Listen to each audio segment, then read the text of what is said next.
Roll call? Commissioner Smith? Here. Commissioner Westman? Here. Commissioner Ortiz? Here. Commissioner Newman? Here. Chairperson Welch? Here. Thank you. So if it gets too noisy, we may need to close that door out in the back. I don't know if, they have another meeting going on tonight? Thank you. That'll be noisy. Okay, we'll start off with oral communications. Are there any additions or deletions to the agenda? No, Mr. Chairman, no additions or deletions to the agenda. However, we did have some handouts, some communications we received on items on your agenda, as well as a memo staff prepared regarding future sidewalk improvement plans on Oak Drive. That's related to item 4A on your calendar tonight. Okay, thank you. Next on our agenda is public comments. These are communications from the public concerning matters that are not on the agenda for tonight. All speakers, we ask you again to please print your name so that we can get that in our minutes and sign in. And when you speak at the podium, that we can actually record those. So do we have anybody that would like to make any public comments on something that's not on our agenda for this evening?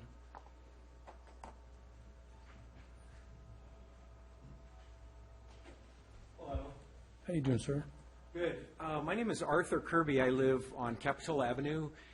And every time I come down here to deal with something with the city, I think it's funny that I have to jaywalk to make it over here. I just wonder if there could be like a crosswalk or something. Thank you. We've been asking for that too. Just so you know that our Public Works Director feels that because of the demographics, or not the demographics, but the geography of that intersection, it would be more dangerous to have a sidewalk, a crosswalk there. That's what he's told me. Thank you, Mr. Kirby. Sure. Any other that would like to get up and speak tonight? Okay, if not, then we will come back and commissioner comments. None? None? Very good. Staff comments for tonight? No comments tonight, thank you. No? It's moving right along here. Okay, so our next up is item 3, and that's approval of our minutes from our, what meeting was that? January, if we'll open up. 21st. There you go, thank you. I'll move approval of the minutes. I'll second that.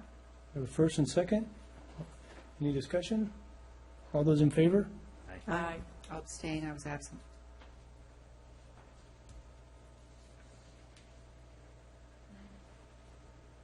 Okay, we're going to move on to item 4 now, which is the consent calendar. We have one item. The matters listed on the consent calendar are considered by the Planning Commission to be routine and will be enacted by one motion in the form listed below. There will be no separate discussions on these items prior to the time of the Planning Commission votes on this action unless members of the public or the Planning Commission request specific items to be discussed for separate review. Items pulled for a separate discussion will be considered in the order listed on the agenda. So the one item we have is item 4A, which is 411 Beverly. Is there anybody here that would like to pull that from the consent calendar? Any of our planning commissioners?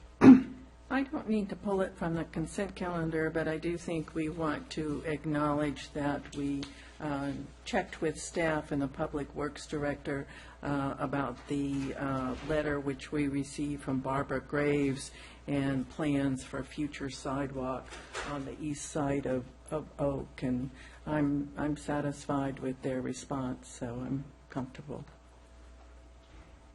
I had a question also, and not necessarily to make this a public hearing, but and it might be answered by the memo, because I'm assuming that the encroachment agreement gets recorded against the property. It didn't say so in the conditions, but that needs to be the case, because If you get sold, then yeah, otherwise a new buyer might not be aware of it, and then when they're told to take down their wall, they would be quite unhappy.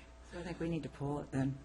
Yeah, Commissioner Newman, I can't give you an answer for that. I'm not sure if it does get recorded or not. It's something I can look into and report back, but I agree it would be a good practice. I do I believe that would- is the practice. Public Works has it recorded. Okay. Well, I think that should be added to the conditions. I wouldn't support it unless it's a recorded condition. I'm wondering if we shouldn't go ahead and pull it for the discussion. I think it's an important discussion because there are several properties like that around town, and I think if the public understands a little more about how things like this happen and how we deal with it, and getting it recorded is something. Okay, that then I would we'll like to go, we'll go ahead and pull that. So item 4A, we'll move to item 5A. And then we'll just move the rest of those down, if that's all right. So now we're at item 5A, which is the 411 Beverly, and we'll open that up for discussion. Good evening, Commissioners. Before you is an application for a major revocable encroachment permit for a rock wall located within the public right-of-way in front of 411 Beverly Avenue. Here you can see the location of the subject property in blue, as well as the location of City Hall in relation with the yellow star down below. 411 Beverly is located on the southeastern corner of Beverly Avenue and Oak Drive. The home is accessed off Beverly Avenue. The home is located in the R1 single-family district, and a majority of the immediate surrounding uses are under the same zone, except for a strip of commercial neighborhood properties due east. The existing property contains a 3-foot-tall grape stake fence, which is located roughly along the property lines. In front of the fence, along Oak Drive, is an area of the public right-of-way that has been historically used by the owners of 411 Beverly as a landscaped area. There are several shrubs and a few small trees planted within this area. So here is a picture of the property in January of 2009. As you can see in the following images, the landscaped area has been used here historically. May 2011, February 2014, March 2015. Here you can see a site plan of the subject property. The property lines are in red. The green shaded area shows the landscaped area, which is located roughly 10 feet outside of the property lines. So here is an image looking north along Oak Drive. The majority of neighboring properties do not utilize this right-of-way. In December of this past year, 2015, the city received a code complaint regarding unpermitted construction of this rock wall within the public right-of-way. Upon inspection, staff verified this complaint and informed the owners that a major revocable encroachment permit would be necessary. January 19th of this year, the city received a complete application. So the owner built this rock retaining wall in order to prevent erosion during periods of heavy rain. The retaining wall is constructed with flagstone and ranges from 8 to 14 inches in height. The non-permitted rock wall is located in the city right-of-way and requires a major revocable encroachment permit. So for major revocable encroachment permits, the Planning Commission must evaluate the following considerations when deciding whether or not to issue a major revocable encroachment permit. So in response to each of these considerations, staff found the following.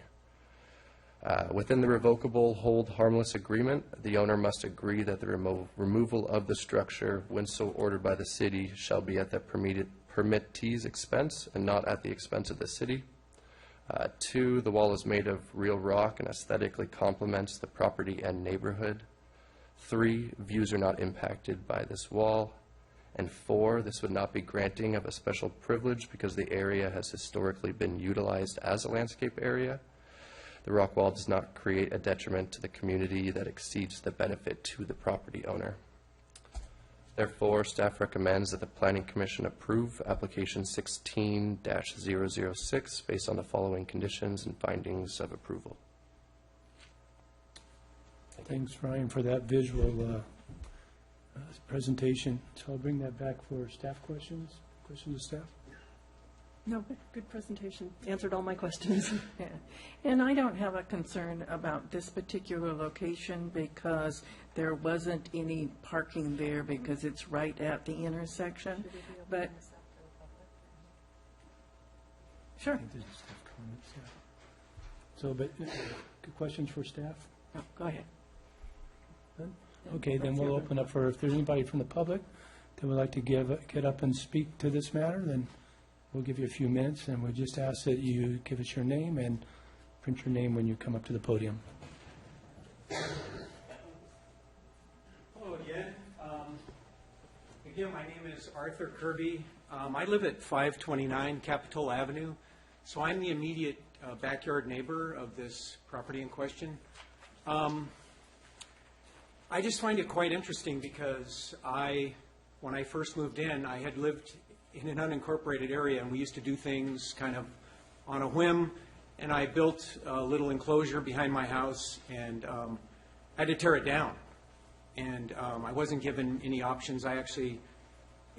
It went so far as to actually mark the previous building official actually threatened me with eviction from my property if I didn't tear it down. But anyway, I just feel like people of a certain income level get treated differently than working class people that are trying to improve their properties in a certain way. And I would like to know, these people who own this property, are they going to be paying the city of Capitola, because they're actually taking our public property and incorporating it into their property? When Helen lived there, she had kind of an ad hoc garden there. It was always nicely kept, very well kept. And these people have moved in and they've kind of blown up the area and they've put in a fancy wall and all that, and it's just a whole different thing. And that's just, I just wanted to have my say on it, and I don't think it's proper. I think a person like myself, if I did something and I found, oh wow, I shouldn't have done that, I would have torn it down and removed it. That's what I would have done, and I think that is what should be done. But anyway, so I had my say. Thank you, Mr. Kirby. Is there anybody else who would like to get up and speak tonight?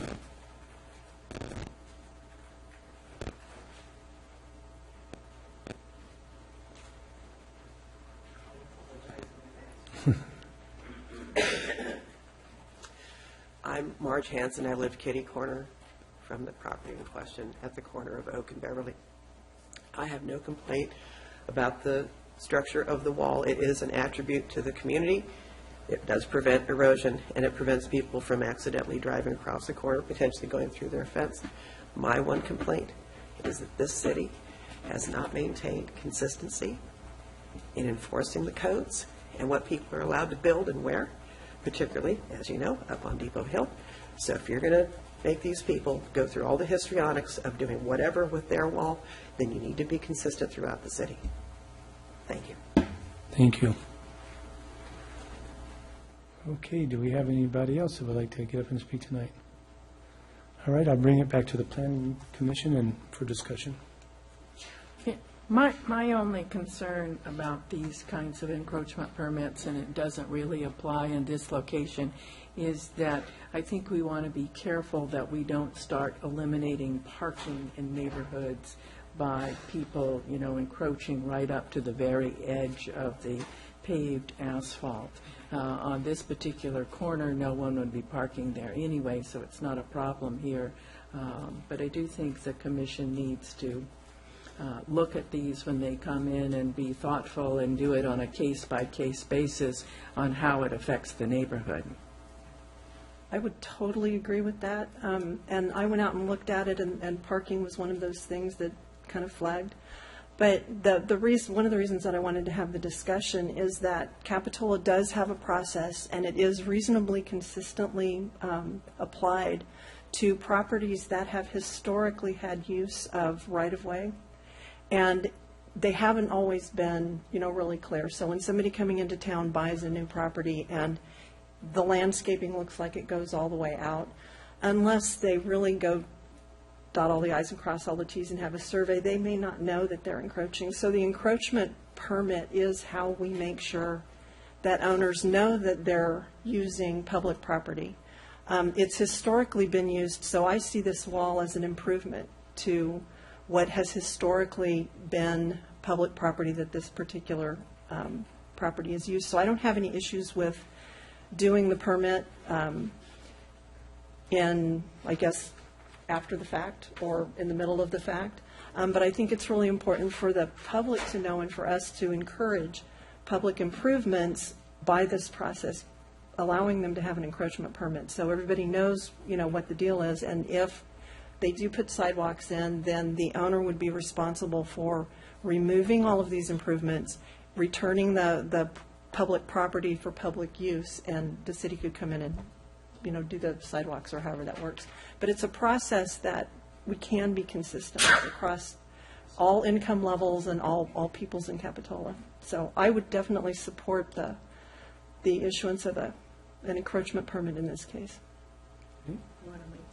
And I would make that motion pending further discussion. Ed, do you want to?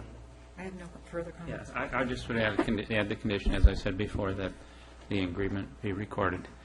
And just in response to the issue of consistency, it isn't really that easy to apply one single rule to every single situation in Capitola, and that's what we're here for, really, because they do differ a little bit. The one on Depot Hill had different issues than this one has. And so, we try to be consistent as we can and as predictable as we can, but it is our job to weigh the different factors in each case. And I agree with everyone else here. Yeah, I would agree with that. And it does appear to be inconsistent sometimes. I think Linda had a good message there about doing the encroachment permit and at least checking to see if you need an encroachment permit. I know when we built, we had to, we were actually, before we could even move into our house, we had to landscape that right-of-way. So I didn't even have a choice. I had to landscape it. But so it just, it's something that it's hard to get a handle on. Sometimes it looks from the outside as not being consistent, but I think that's what we try to do, is be consistent. So we have a motion, and I think that motion was to also include that it is noted on the deed. So do we have a second? I'll second. You second? So we have first, second. Any more discussion? All those in favor? Aye. Okay, moves forward. Thank you. Okay, we're going to move to item 5, which is now going to be 5B, was 5A, Pacific Gas and Electric, doing a report on the Community Pipeline Safety Initiative presentation. Thank you, Mr. Chairman. This next item is a presentation by PG&E on their Community Pipeline Safety Initiative, which is focused on improving community safety by addressing potential risks and impediments to their high-pressure underground gas line that runs through Capitola. PG&E has been doing assessments to identify those various trees, structures, and other potential risks. They've approached staff to discuss the project here in Capitola and have asked to provide some of that information to you tonight. And so we're very happy to have Joe Foster from PG&E, and he's going to give us a presentation on the project. Thanks, Rich. Commissioners, thank you for the opportunity to be here tonight to talk to you about the Community Pipeline Safety Initiative. So, as Rich said, my name is Joe Foster. I'm the local government relations representative for PG&E, covering the Central Coast Division, which is a tri-county area of San Benito County, Monterey County, and Santa Cruz County. So I put together a really brief PowerPoint presentation. I think it's about 8 to 10 slides, and we'll go through it, talk a little bit about the program, the context of it, and then what we're actually going to be doing. And then hopefully we can have a good discussion, some questions, and I'll hopefully be able to provide crystal clear answers to every single one of your questions. So without further ado, let's dive right in here. So this program is not just a standalone program as far as maintenance goes on our gas transmission line. Over the last 4 or 5 years, we've really taken a new approach to maintenance and preventative maintenance on our transmission lines. So a lot of the work that we've been doing over the past years throughout the service territory and in this region has been underground, naturally. That's where the pipeline is. If you recall, this past summer we did some strength testing work through Capitola and through the county. So some people probably remember some of the traffic backups and some of the crews that were out working. I hope that it was a pleasant experience for most everybody. I know that there was an injection site for the portable natural gas right out front of Gale's Bakery, which is a high traffic area. So we got in and out on that. The strength test went great. Everything looked excellent from that end. We've also been doing some work on replacing some of our manually operated valves that open and close certain portions of the pipeline. We've replaced it with automated valve systems so that it can be open and closed remotely by people operating in our operations center. Then we've also been doing a lot of leak surveying. So we've had helicopters flying overhead. We've gotten calls numerous times saying, hey, what's going on here? Why are people flying around? We're trying to make sure that, one, we're detecting any sort of leaks that may not be detected otherwise, but two, we're also making sure that there aren't any unpermitted crews out working or doing anything that could have an impact to the transmission pipeline. The greatest risk we have to the pipeline is dig-ins, people going out, doing work, whether it's by hand tools or by equipment, hitting the line, causing a leak, and make it to where we have to come out and fix it and secure the area. So we've been doing a lot of work underground. This program, the Community Pipeline Safety Initiative, really takes things above ground. So what we're doing is we're going through the area above our transmission pipeline throughout our whole service territory, and in particular for purposes of tonight talking about Capitola, looking at all the vegetation that has grown up above the transmission pipeline. And are all of you familiar with the difference between transmission and distribution, or should I give you a real quick snippet about that? Go ahead. Okay, so the transmission pipeline is a larger pipeline that is extremely high pressure that really carries the gas into the community. The distribution system is what runs off of the transmission line. So the distribution system is what runs through neighborhoods, mostly urbanized areas. The transmission pipeline, we try to keep it, for the most part, you won't find it in any residential areas. It's mostly in areas that are not prime development areas, areas that are sort of off the beaten path. But in this case, I know you all have a map. You're able to see exactly where it runs through the city. So what we're doing is we've got folks that are going out, going step by step, looking at all the vegetation, trees, shrubs, brush, whatever has grown up above the transmission pipeline, and done an analysis of it, looked at it and said, okay, does this piece of vegetation pose some sort of access risk, where if there was a leak in the area, that first responders, could they get to the leak? Could they get there? Could they access it? Could they get to the pipeline in a timely manner and be able to make repairs without too much work going in to try and remove brush, trees, shrubs, whatever is in the way? Second part of it is looking at the type of trees and the types of shrubs that are in the area to determine whether or not they could pose a threat with root intrusion in the pipeline. So the pipeline is steel, and it's covered in a cathartic protection to prevent that steel from corroding, rusting as it's sitting in the ground. What happens sometimes is that with the pipeline being steel, the gas being cold, condensation forms in between the cathartic protection and the gas line. Water's in there. Roots want water. They're looking for it, so they start to kind of wrap their way around it. That's sort of the secondary reason behind this work. The real reason is the first one that I named, and that's the one about access. So this slide is supposed to show an ideal world, and obviously it's ideal. It's got all these beautiful orange and purple flowers and perfect trees and shrubs and beautiful green grass and beautiful sky. Basically what this is supposed to show, though, is that in the middle, 5 feet on each side of the pipeline, we'd really like to see nothing that's going to pose any type of impediment to the pipeline. Once you get outside of that 5 foot on each side, some shrubs, short vegetation, things that are easily manageable, easy to get access around or under. As we get outside of that area, you start to see in the picture larger trees, larger shrubs. So really, we realize that we're not going to get something like this, that this is not going to happen. The pipeline has been in the ground for a long, long time. We've not done a very good job of maintaining the area above the pipeline. We're doing that now. We're going to be very strategic about how we remove the vegetation, very careful about how we do it, and make sure that it gets as close to this as possible. So talking about the actual review of what we're doing. So things are split up into 2 pockets. And on the map that was provided in the staff report, it has a series of dots along there. I know it's hard to see because it's just on a printout. But each one of those dots represents a data point. And that data point could be anything from a small shrub as high as a foot to a tiny tree to a 15-foot tree to a great deal of brush and vegetation that is sort of hard to define when you look at it. So what we've done is gone through and looked at each piece of that, done an analysis of it, and determined whether or not this piece of vegetation needs to come out or it can stay. It's manageable. It's something that If the city would like for it to come out, or if the private property owner would like for it to come out, we could take it out. But otherwise, we need to just keep an eye on it and make sure that it doesn't grow in a way that's going to pose a risk going forward. So I mentioned the city and private property. The tree review is really in two buckets.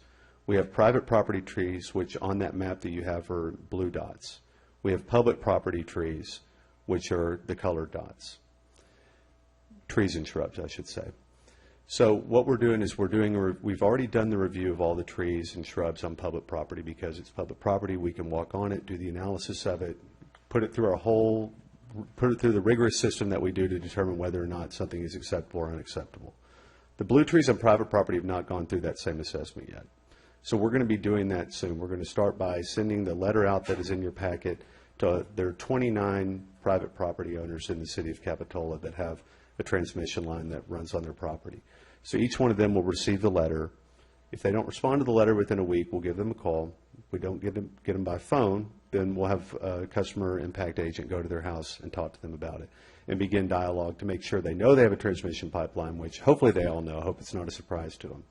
But then also that they've got some vegetation that we need to talk to them about and take a look at and do an analysis of to determine, does this pose a risk or does it not pose a risk? So part of all of this, and one of the big reasons why we're making sure to get out there and talk about what we're doing, is we want to make sure the community knows, first and foremost, exactly why we're doing this work and the importance of this work from a safety aspect. And also the fact that we're not coming in, we're not doing anything drastic. We're really trying to look at this from a systematic standpoint and a pinpoint standpoint. So going through and doing this tree by tree review, shrub by shrub review, making sure that everything that possibly could stay that's manageable could stay, and only the things that absolutely pose a serious risk that are directly above the pipeline have to go.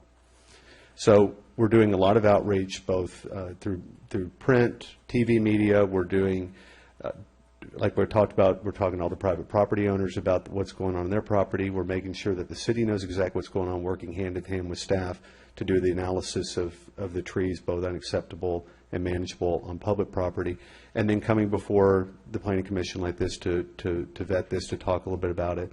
And then we'll do, basically, we're open to any suggestions by the Commission and by the city as to what other outreach within the community should be done to make sure people are really clear on why we're doing this and how we're going to be doing this.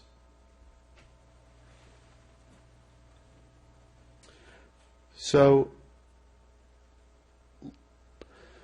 let's skip those last few slides, and I'd love to hear from you. I see some serious looks, maybe some puzzled looks.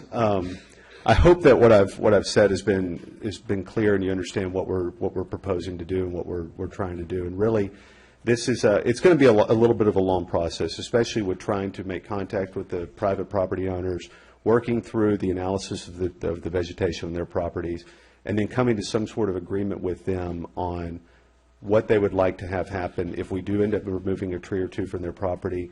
What kind of mitigation will be done? What kind of replacements will be done? Because that's really the key thing. We want to make sure that whatever we take out, we replace. And we know that there is a tree ordinance here. We want to operate under the guidance of that ordinance. We want to operate under the spirit of that ordinance. So whatever the replacement requirements are, we'll do that. If it can't be replaced directly in the area where the tree is being removed due to it being too close to the pipeline or property line or whatever, we'll figure out somewhere else to put it.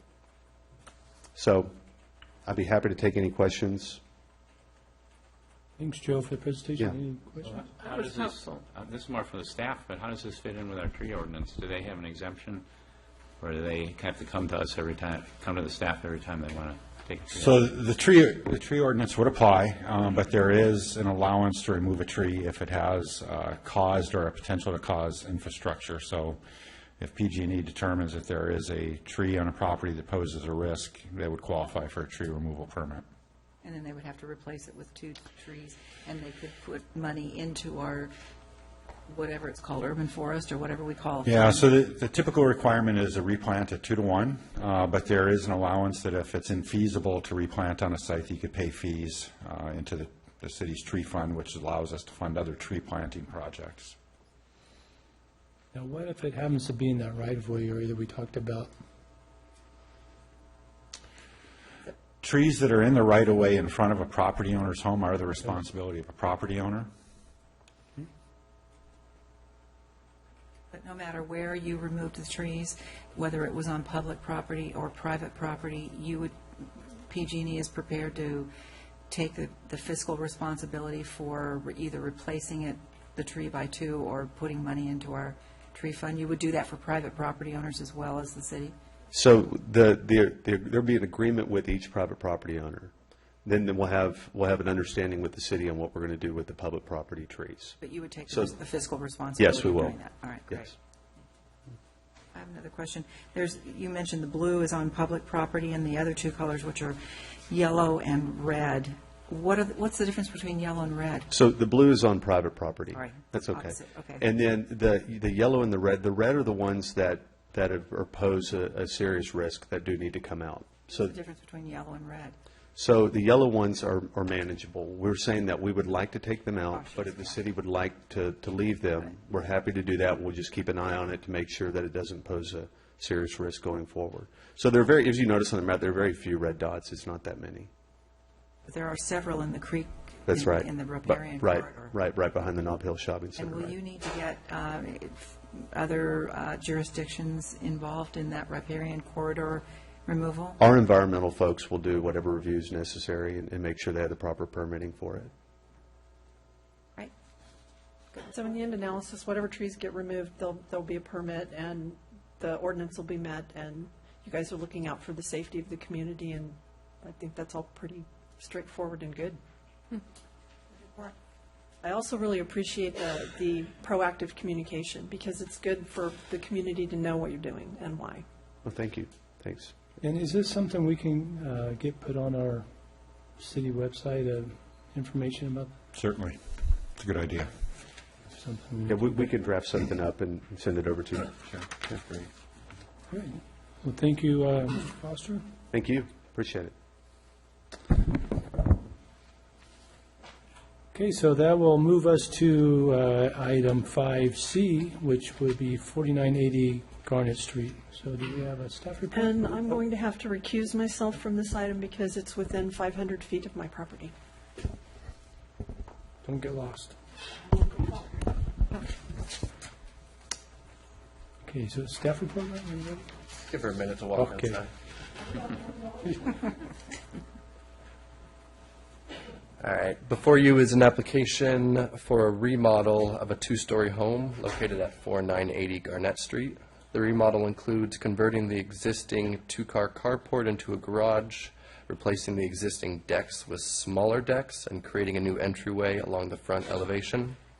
The applicant is seeking a variance to extend the proposed garage 6 feet into the required 20-foot front yard setback area.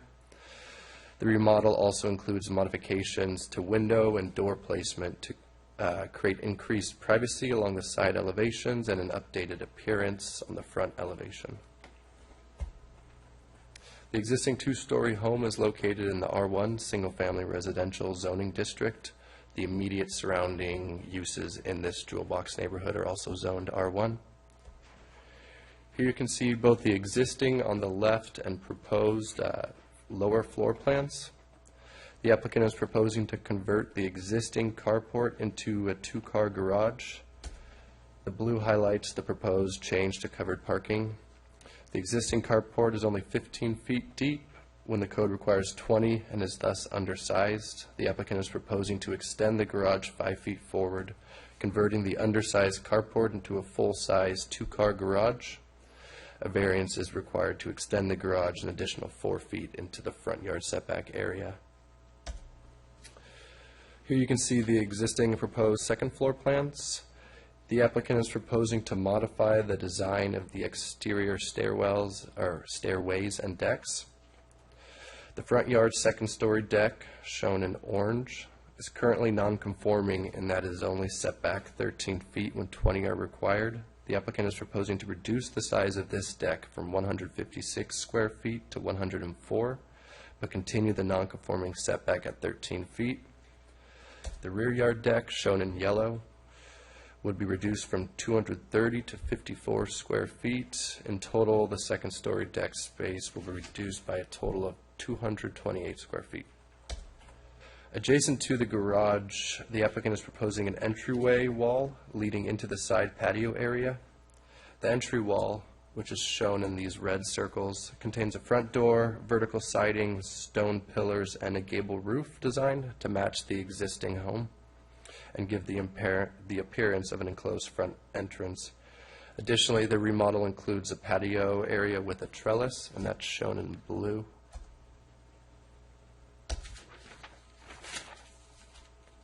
The existing setbacks and parking at 4980 Garnett are non-conforming pursuant to the municipal code. The existing home is required to have 2 spaces, one of which must be covered. Currently, the property has room for 2 full-size uncovered parking spaces in the 19-foot deep driveway, shown in blue. Since the home is located in a sidewalk-exempt area, the required length for these uncovered spaces is reduced from 20 to 18. However, the existing 15-foot deep carport is undersized and therefore the applicant currently has 0 compliant covered parking spaces on site. And those are shown in red. The applicant is proposing 2 covered parking spaces within the garage by extending the front elevation of the first story 5 feet forward.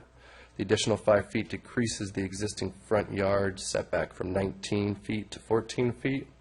Although the plan would create 2 full-size parking spaces, shown in blue, the new garage would increase the existing non-conforming front yard setback.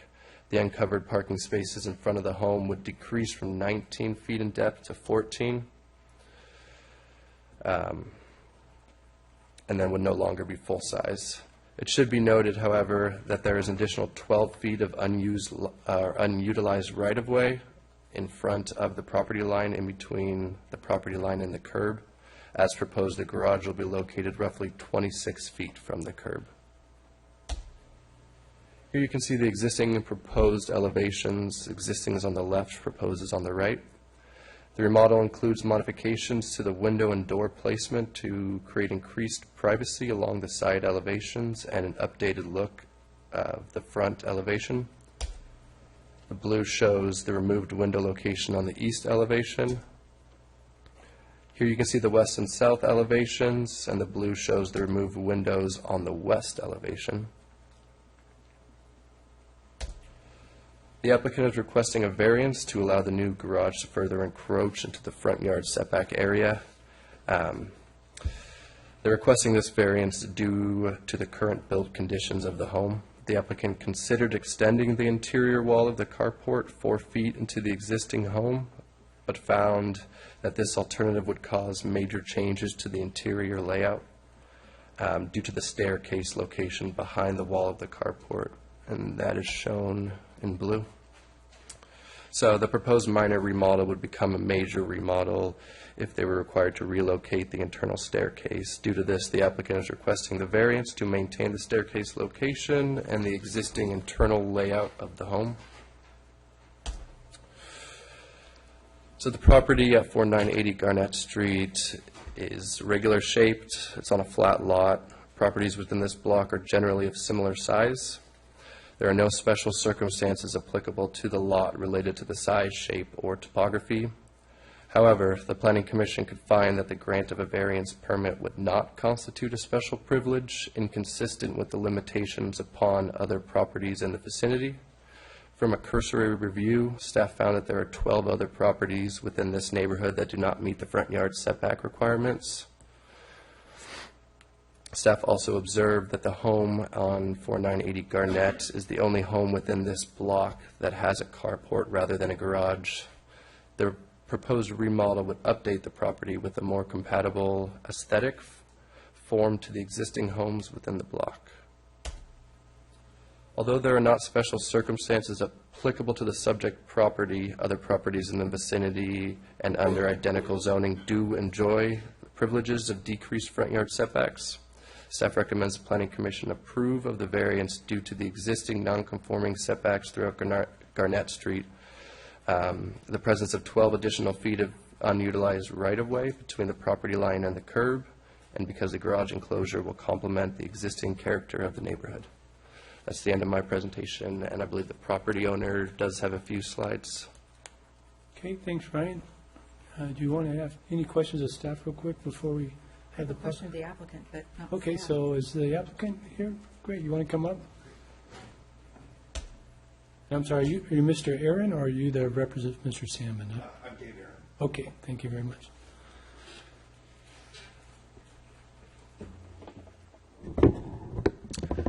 Chairman Welch, Commissioners, thank you for your time. I'm Dave Aaron. We live at 4980 Garnet. That's my wife Deb and daughter Audrey. And this is Chris Salmon, our architect and builder. Thank you for the Planning Commission for considering our design permit and variance request. Thank you also to Ryan, Katie, and the Building Department for helping us through the process. We support the findings made by the staff and its recommendation that the variance be approved. We also wanted to thank the department for helping us get through the design process. His presentation was a lot better than mine, so I'm going to zip through. So why don't you go ahead and go to, this is the slide just briefly showing the changes in the front deck and the reduction both in the width and in the length. Go ahead. This is the side showing sort of the before and after. Go ahead to the next. And then we wanted to point out, there was, I believe you received an objection letter, and so we wanted to try and address some of those points. Mm-hmm. So the objection letter indicates there's not an issue, as I understand it, that they don't have an issue with the green area, but that they're not in favor of the yellow portion, which is the variance.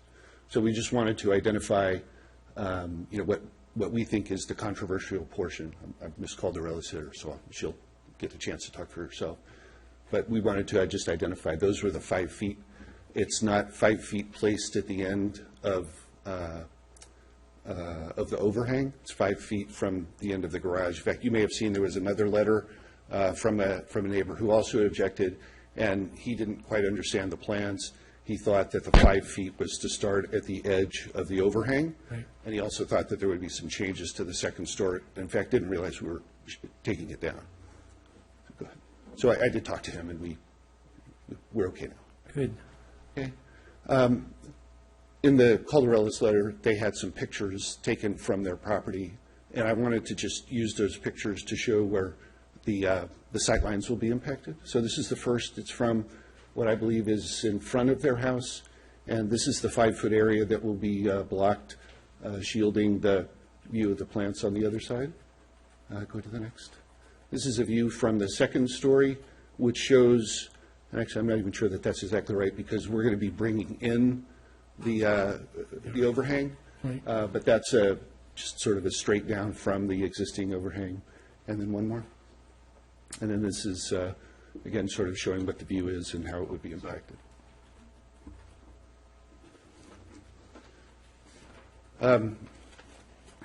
As he indicated, we did talk about, how could we do this differently? What are the other options? And this staircase is right behind sort of the structural wall at the edge of the carport. So if we're going to move back in that direction, it's going to affect basically the entire layout of the house. We like the layout of the house. It's going to be expensive to change structural walls. It's already a pretty expensive project, but we just thought that this was the better way to do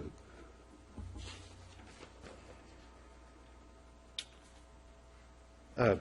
So does anybody have any questions? Any questions? A question, Mr. Aaron, have you designed in a place for garbage cans? I noticed you have that center, where do you put them now? As you look at the house on the left-hand side, right behind what's going to be the new front door. So that's your entry, so have you thought about where you're going to put them afterwards? They'll be located behind the stairway, the existing stairway that's going to be... So still to the left Yes, of the house, but further back a little bit, maybe? Okay, great. Thank you. Anybody else? No. So do you see your house as having basically 4 parking spaces after you build this, 2 garage spaces and then 2 spaces in front of the garage? Well, our primary concern was to be able to park cars in the garage. Mm-hmm. So we just couldn't do that with the existing space. There is room for a car out front. We do have 3 cars. We're going to have to park it somewhere. We will park it on there as opposed to on the street. So yes, to answer your question, I believe there will be 4 available parking spaces.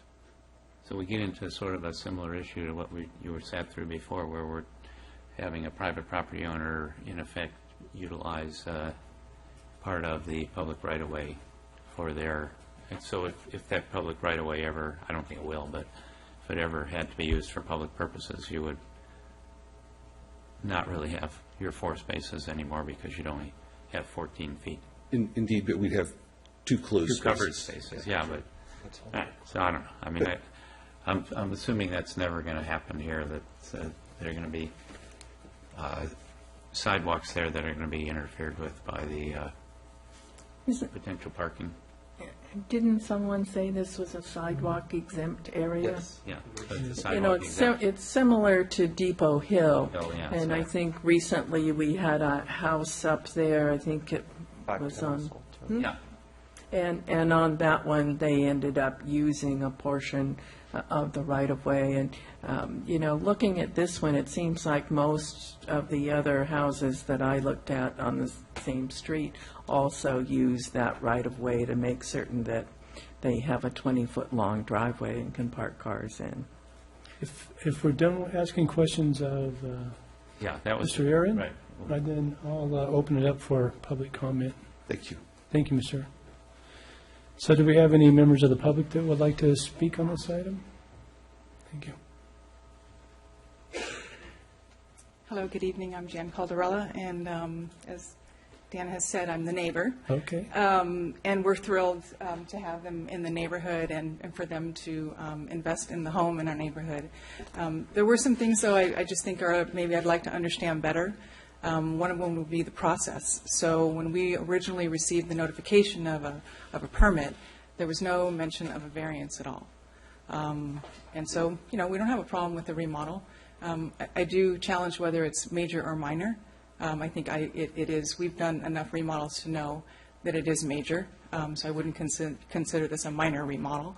But one day my husband was out in the driveway and happened to talk to the person that was on site. I don't know if it was the builder or the contractor, in a friendly conversation, and it was mentioned that a variance was granted. And we were very, very surprised because we've lived in the neighborhood 30 years in the same house, and we know, you know, how strict it is to do certain things in Capitola, and we actually appreciate that very much. We've adhered on every one of our remodels to every code change. We've had to, you know, even though the house was 30 years old, we brought it all up to code in every place that we were supposed to. And so we were just very surprised to see that a variance was granted without any notification to the neighbors. So my husband made a trip down and talked to Katie, and, you know, they pulled out the plans, and Katie wasn't aware of some of the markings that were on the plans that my husband brought to her attention. And so she wasn't aware that there was going to be a variance required. Very honest mistake, I would assume, but yet still, surprising when, you know, we would expect that that would have maybe have been caught. So this is the reason why another notice went out, and we're all here today. So I just thought it was very surprising on how a variance was probably going to get through without anybody recognizing it, and then by the time that would have been done, any appeals process would have been really something that wouldn't have been achievable. The note that there are multiple places in the neighborhood that have a shorter setback, that's true, but in our immediate neighborhood, the 3 places are really not comparable. So one of them is an pre-existing. The other one is a lot that is not standard size lot, so it doesn't have any garage. And the other one is a multifamily home at the end of the block, so apartment living. And so that's been grandfathered in, and I know that the city would love to see that sold or torn down, and, you know, we would all love to see that, but it is what it is. So, you know, within our immediate block, there's, you know, there are very few places. I think the 4 parking spaces will be a challenge. You know, we all only have a single-car garage in that neighborhood that doesn't have any storage. You know, you can barely open the door to get in. I have to park my car out on the driveway. And now, you know, I'm going to have a variance with, I'm going to have to look at additional building, I'm going to have to look at additional cars, and I'm surprised of the whole process, because it felt like it's going to get through without anybody knowing it. And that, to me, is probably the most challenging reason, and because it was either inadvertently missed or possibly, I don't know what the other, you know, reason could be. but I just find it just very challenging, and that the whole reason it's going to be approved is because of the complementary nature of it and not the impact to us, our house, how our house is perceived, the value of our house. I just find that kind of challenging for me to accept. So that's what I would like to put forth. Thank you, Ms. Calderella. And I can't speak as to what happened with the variance, but when a variance is issued, this is the process, and this is your opportunity to speak, and we appreciate you coming and do that. So, Thank you. does anybody else have questions of Ms. Calderella? Do we have anybody else that would like to speak from the public? Okay, and if that's the case, then we'll bring it back to the Planning Commission for discussion. I'd like to start off here. Looking this way now. This is a tough one. There's a lot of variations here, and a lot of things to think about here. I think what I always look at with variances is the whole picture of what the applicant is asking for. Is it a moderate request? Are they enhancing the neighborhood? They're not trying to build a huge house. They're trying to fit into the neighborhood, and this seems very, very modest to me. On the other hand, I do understand, I'm sorry that it happened the way it did for the neighborhood. I know staff tries very, very hard to get things right, and being human, we don't always get things right, and maybe that was what we could hear from staff about that. But I do think we need to start considering, if we're hanging our hats on other people who have gotten the same privileges, and we're continuing to hang our hat on that in a certain neighborhood, we need to start looking at maybe changing the ordinances in that neighborhood. Maybe the ordinance is wrong in that neighborhood. Maybe if it is a sidewalk exempt, we're going to let everybody go into the right-of-way to use their additional parking. I think that 2 uncovered spaces here actually takes away some of the eyesore for this home. You're seeing 2 cars now, and you're only going to see 1 car in the future. I think it's a good thing. So as I said, I look at a balance, and I think for me this comes out on the plus side. This balances because it's not a huge construction, and it's going to look better, and we're going to get more parking out of it. I think the neighborhood in general would want that, and I know it's harder on one neighbor. But I felt as though it was fairly modest on that side to me. That's all my comments. Thanks, And I agree with what you said, Gail, and I was also, looking at the design of the project, and right now, the house has a very large rear yard, second-story deck, which is something that we've tried to discourage because of the tremendous impact those kinds of decks have on the neighbors around them and their privacy. So I was happy to see that, not only were they making improvements to the house, but they were also basically eliminating most of that rear yard deck to reduce that impact on the neighborhood. And the deck that's in the front of the house, they're also reducing the size of it and coming up with a design that's a bit more articulated, and I think a better design for the whole overall house. And I do think that you're correct, we need to come up with some different regulations because we keep coming up with this. But clearly in this neighborhood where, sidewalks are exempt, it will probably never happen that this street will be widened further, and so they will have advantage of using part of the public right-of-way, but it does give them 2 covered parking spaces and 2 uncovered spaces in front of the house. All very good points, and overall, the project is a plus in almost every respect, except I did I do have technical concerns about the variance. That one was a little bit difficult for me. The requirements for a variance are quite strict. And I was puzzled by the staff report because I went out and looked at the immediate neighborhood. And now I see when I saw your map up there that you were looking two blocks away, and I'm not really sure if that's the good comparison for variance purposes. It's a little bit of a concern to me that you'll have a 14-foot apron and put a couple of F-150s or whatever in there, and they will be sticking out and not helpful to the overall helpful to the neighborhood. But those are my technical concerns with the variance. It seems that these encroachments into the public right-of-way are sort of endemic in our process here. We're running into them 2 or 3 times a night, and that's what we've got again here. So will they need to actually get an encroachment permit for the portion of their driveway that's going to be on the public right-of-way? They do need to get an encroachment permit for the landscaping. I know that was a requirement from Arkansas. I believe they would also have to do it for the driveway approach. I'd have to double check, though. So this is one, though, where you couldn't remedy it if it ever, I don't think it ever is, so that's why it's not a problem. But if you ever had to take back the public right-of-way, it's not like the landscaping that you can remove. You can't, Right. I wonder, they're required to have only one uncovered, and I'm wondering if there is room there to park parallel to the street if there ever were a rescinding of the encroachment. Well, it should be 20 feet across, so.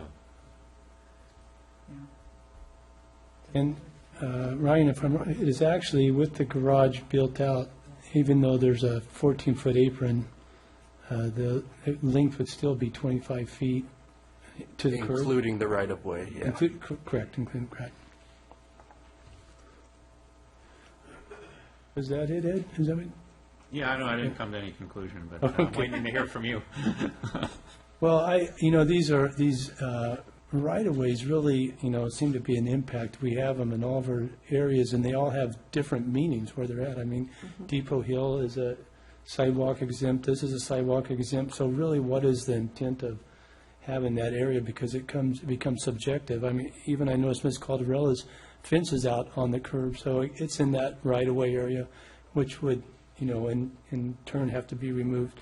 So, so I think when you look at it, you've got to come back to what is it going to do to the neighborhood. And from my perspective, I think, the property owner is compromised by reducing the deck size in the front and the rear. He's removed the windows to add privacy, and I think that's done, I think that shows some effort to compromise in privacy. But also, I think, and I guess design can always be subjective, beauty's in the eye of the beholder, but in my mind, I think having enclosed garages and a defined entryway really adds to the house and hence to the community of making it a little more presentable than just the carporch where sometimes storage ends up. So I kind of fall in favor of the project myself, and I'm a car guy, so I have a 3-car garage, and so maybe I lean that way. But so I guess those are my comments. Would we like to? Anybody want to entertain a motion, or? I will. Do we need to add an encroachment permit to the? Can I just ask one question? Because I know I'm going to lose this battle. I just want to get something clear before I do. So when this variance is going to go in, it's going to set a precedent. We've always loved, because it's such a small home, to enlarge our living room. And in order to do that, we would have to move our garage out. So if I applied for a permit now to move my garage out in order to get my living room bigger, am I going to be able to get that variance? Because you're now establishing, precedent and right next door to me. And so is that something that we're going to be able to accommodate? And the other thing, too, is I appreciate that the deck in the back was taken down, but there was also a very, very clear reason. So by doing that and reducing that, they got within their 10%. And so there was a real reason why, and they weren't giving up much to do that. And if I was them, I would have done the same thing. But let's understand, I don't think it was done it was done for a different reason than I think what you guys think it was done for. So I appreciate what you're saying. I appreciate that you believe that, the beauty is, and having those are more important than the neighbors. So, and I can appreciate your decision, but I would like to understand better if I'm going to be able to get a variance. Well, Ms. Caldarella, you talked earlier about process, and we had an opportunity already for you to speak, so you got a chance to... I'm sorry, you should have told me I can't speak then, sorry. Well, I didn't want to interrupt. I want to give you that opportunity. So when you send your variance in, then I guess it's, once again, it will go through that process, but thank you. Okay, I'm sorry. That's all right. I'm willing to make a motion. Do we need to add an encroachment permit to the conditions? No, Commissioner Ortiz, they will require them to get an encroachment permit for the landscaping. I don't believe one will be needed for the driveway because their parking requirement is 2 spaces, which is accommodated. Okay, I'll make a motion to approve the application. Okay, we have a motion, second. I'll second it. Motion, second. Any more discussion? Then all those in favor? Aye. Aye. Aye. Thank you, and thank you for coming and giving us your feedback. Okay, with that, we'll move to item 5D, which would be 115 San Jose Avenue, and have a staff presentation. Thanks for coming back, Linda. Okay, thank you, Commission. This evening, we're going to go over the conceptual review for the Mercantile. The Mercantile is central to our central village, located on the corner of Esplanade and San Jose. It's unique in that it takes up a very large property within the central village. It has on-site parking, and it also has a multi-tenant commercial use currently. The conceptual review is a request for 11 new residential units towards the back of the lot over the current parking area, and also consideration for a master use permit for the Mercantile to allow different tenants to come in over time and apply for administrative permits rather than having to come before the Planning Commission for a conditional use permit under certain circumstances. And also looking at the covered parking garage with the new lift system that is proposed. This is the existing conditions site plan for the Mercantile property. Here you can see the Mercantile in blue in the middle, and the Mercantile is just over 7,000 square feet in size. There's also a 1,700 square foot apartment that sits on the second floor above the covered parking that's closest to the water. The current surface parking is shown in yellow. The on-site parking is currently utilized as paid public parking. On this slide, the new infill building is shown, outlined in red. The first story is comprised of a garage and 2 lobbies, one near each entrance. Along the Esplanade, a walkway will lead to the front lobby. The access to the garage is similar to the existing, with cars entering off the Esplanade and exiting onto San Jose Avenue. This shows the second story floor plan. There are 11 new units proposed. The plan is to sell these as individual condos. The majority of the units are approximately 450 square feet. The largest unit is up to 730 square feet. Units are accessed off a shared hallway that is along the back of the property. On this slide, you can see a cross-section of the garage with a condo flat above the private terrace, with a private terrace. On the left side of the slide is a typical layout of the majority of the 450 square foot units.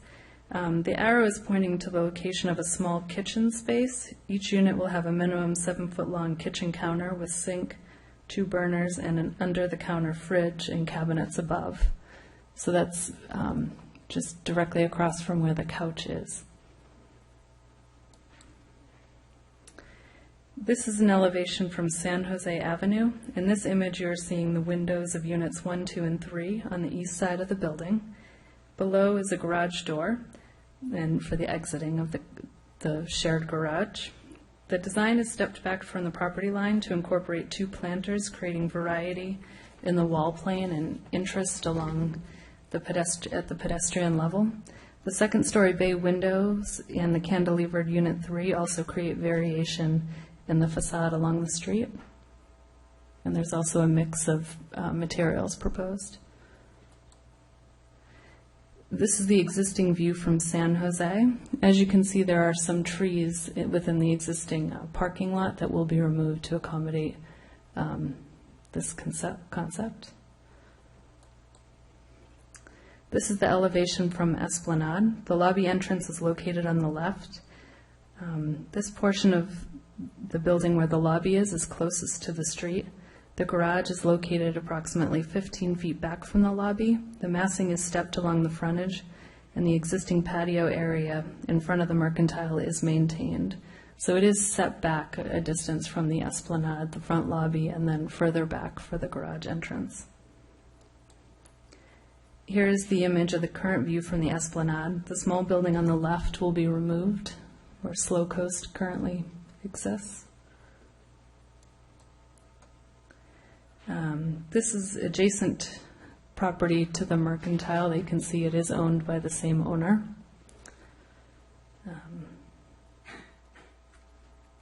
And this property is the 1,720 square foot residential property that is on the second story of the Mercantile. This was approved in 2003 by the Planning Commission.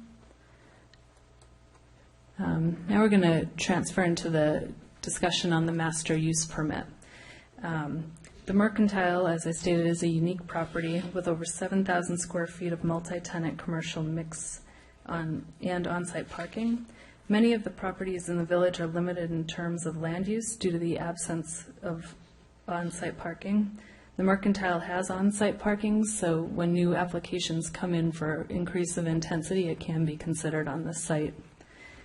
Each time a new tenant does come in for a new use that is more intense, a parking study is required by staff prior to having a review of a conditional use permit by the Planning Commission. Over the past year, we've had multiple new possible tenants come in and ask questions about the site and what the process is. I think there was a brewery recently that wanted to come through, and I think the time and money that has to be spent up front, there's been frustration in applicants. So we have encouraged the owner over the year or the past couple of years, to come in with a master use permit for the site to really look at on-site parking and have a better understanding of what the site could really be able to handle.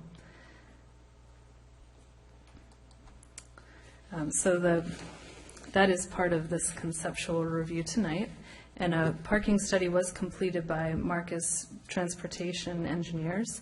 The parking study considered the proposed condominium units and the existing Mercantile site.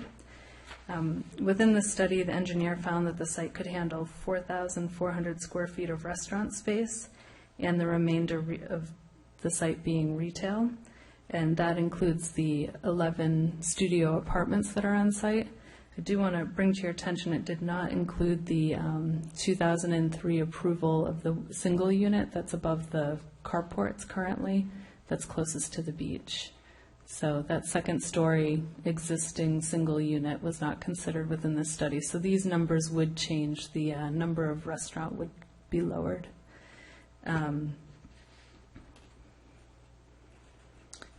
So in conclusion, in that the engineer found that restaurants, 4,400 could be handled on site, but that number would eventually come down when reconsidering the 1,700 square foot apartment. Another thing we brought up in the staff report was that the parking study did not consider that the owner would like to continue to utilize the site as a paid parking lot open to the public. The Central Village has a high demand for public parking during the summer months, especially due to its location close to the beach. By maintaining the lot as a public lot, the demand for the spaces not only comes from the tenants that are going to be considered within the Mercantile, but also greater from the public coming to the village to utilize those spaces to get to the beach and other uses in the vicinity. There is precedence in the village that properties cannot intensify their use without adequate on-site parking. If the parking were limited to patrons, employees, and residents, the demand could be met on site as found within this study, but we think it lacks the consideration of the public parking piece in selling not only for demand, but for others coming to the village. In review of the conceptual plan, we put together questions within the staff report that we thought could lead in the conversation this evening. But that concludes my presentation of the overall concept, and I'm happy to answer any questions. And Matthew Thompson, the architect for the project, is here this evening as well. Thank you. Thanks, Katie. Questions for staff? I have one question. The angle, can you go back to the slide, the Esplanade elevation? It's a little bit of a different angle than we got. And it would appear that part of the building actually goes over onto the roof of the current Mercantile, but that doesn't show on this. That's not correct? Okay. It's just an angle thing. Thank you. And Ed? So how are we going to do this? I mean, there's really two separate things going on here. One is the redevelopment of the site, and the other one is a master use permit. So we just take them together? Okay, so I have a question about the master use permit, which I wasn't sure. I mean, that's a concept that exists in other places. I think my own building has one so old nobody knows. But do you envision this master use permit meaning that a restaurant would not need to get a use permit when it came in? It would set a limit, we'll say 4,400, and then... The reason I ask that is because, I mean, this sounds to me like a circumvention of the last hearing we had, in which the issue about a restaurant had nothing to do with parking. It had to do with whether or not a restaurant is a suitable use in the particular location that they were thinking of putting it. And neighbors had opinions about that, and others had opinions about that. And if this master use permit would eliminate that kind of a hearing and that kind of a right, then, I don't think this is the right, well, I'll save it for later. That was my question. Mm-hmm. Would it eliminate all that? And it sounds like it would. It would make it an administrative Bingo, review. they put that in, that thing that... Yeah. So, I mean, I have questions about this whole thing. Suddenly, we're looking at a master use permit based on a parking study, which seems to me to be extremely flawed and completely unrealistic for the conditions that exist down in the village. So, when do we want to talk about, the parking study? Not to interrupt your thing, but that was one of my questions of staff. Has this conceptual review been to the Traffic and Parking Commission for any kind of comment or review? It has not. At the conceptual review phase, really, it's a kind of a high-level review that we present to the Planning Commission. In this case, we'll also go to the City Council to help the applicant determine if they have a project before they invest a lot of time, and staff spends a lot of time and effort evaluating in great detail. So it's really a high-level review we're doing here tonight. Yeah, I mean, I don't know if this is the point in time to talk about it, but, for me, when we went through our zoning ordinance and we talked about the idea of having parking studies, and then we came up with the notion that we were going to keep the parking requirements the same. I don't think we thought that parking studies were suddenly going to eliminate any of the parking that's normally required under the zoning ordinance, that the parking study might have a, particular instance where someone might be short 3 or 4 spaces, or there was a clear demonstration that, one use was only going to be on particular days and hours and another use on other particular days and hours. But, what's been presented to us, completely flies in the face of all of the discussions we've had about providing adequate parking in the village, trying to keep the parking standards basically the same. When you're talking about reducing parking by more than half in a situation where parking's already a problem. So, I was sort of confused about, are we telling applicants, you just get somebody to do a parking study for you and use numbers that could apply to Dublin or Pleasanton, I think Capitola Village is a unique place. And so how do you take numbers out of an engineer's book and say, well, this will work in Capitola Village, no problem. Mr. Chairman, Commissioner Westman, no, staff does not advocate to applicants to develop their own parking ratios, but certainly if an applicant has a proposal, they can submit information and make their case to us. And that's what happened in this instance. As a suggestion, you may want to turn over to the architect, let him give you his pitch, his rationale for the project. I think he'd be able to explain it much better than I could. Great, good point. Mr. Chair, I have some questions, but I'm not sure if they're going to be better addressed to the applicant or staff, so I'm going to hold them until after the applicant And speaks, if we that's have okay. to, we can round the staff up and ask them. How's that? Thanks. Mr. Thompson, would you like to come forward and give us some insight to this project? Thank you. Good evening. Matthew Thompson, representing the applicant here. And I think planning director did a good job of kind of explaining what we're doing here tonight. We have been working on this site now for over 5 years, and as you probably know, the Mercantile has been going through tough times. It's largely empty, and it's been very hard to attract tenants to what is essentially a really dated retail concept. The notion that you could do little boutique shops that didn't have any frontage on a street and somehow seduce people through the charm of Capitola Village to cut through this building and find these shops. There was a time when places like Cooper House and Old Town and whatnot would be successful, and the Mercantile certainly had its day in the sun. But times have changed, and if you look at what works at the Mercantile now, it's the businesses that are on San Jose Avenue, because they have the vitality that comes with a public sidewalk walking by. And it is time to rethink what this old bowling alley can become, because it really is the heart of the village, and it's one of the largest pieces that sits right there in the heart of the village. So we started asking ourselves, so what do you do about this? What is the right turnaround strategy for this place in the heart of the village? And we asked ourselves, so what would work? What is successful in other places? And one of the things that seemed to keep coming up was the notion of a new anchor business that was probably more like food and beverage than retail, that could take up enough space in the middle of the building so that with a small amount of exposure on the outside, the public would get to know the place and revitalize the businesses around it.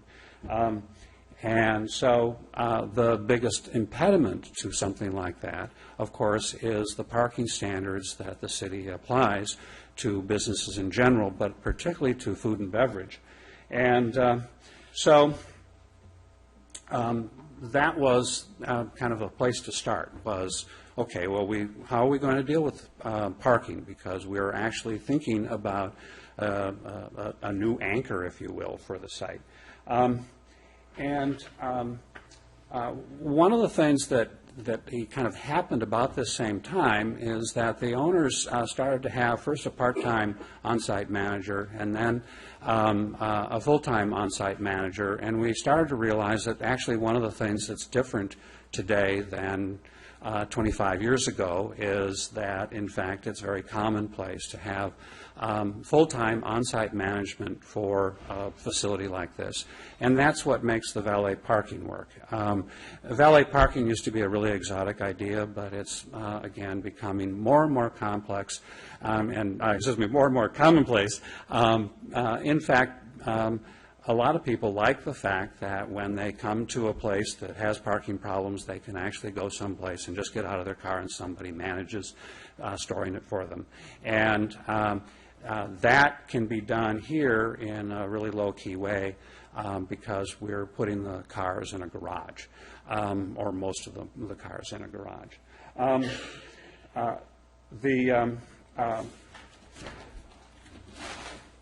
So I want to come back. I think the parking's probably let me take things out of order in my own mind.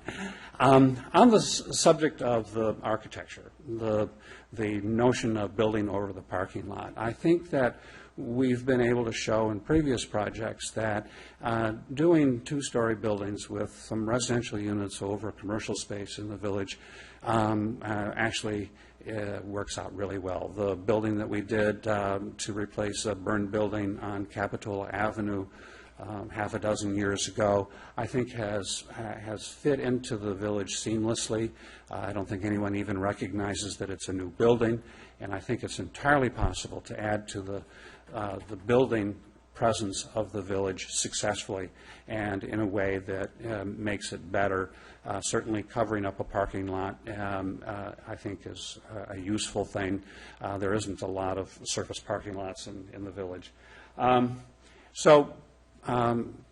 of our way of thinking about this was using the project, as I said, to actually enhance the whole property. One of the ways that happens here is the change to the plaza, if you will, that faces Esplanade. If you look at it now, it really started out as just a parking lot. And over the years, the owners have gentrified just a parking lot into a place that now has tables and chairs and a fountain and trees. And even in the past year, there's been new landscaping and it's been refreshed. Having said that, it still isn't much of an outdoor space. So what we tried to do was to take the area next to the cafe, the Atrium Cafe, and turn that into a real sidewalk cafe.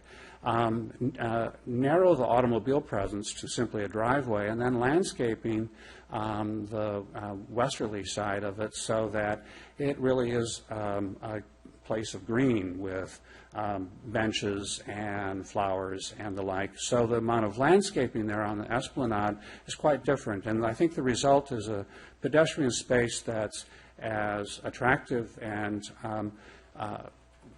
welcoming as for instance, the courtyard that is at Kelly's Bakery on the west side of Santa Cruz. It has the same scale and can be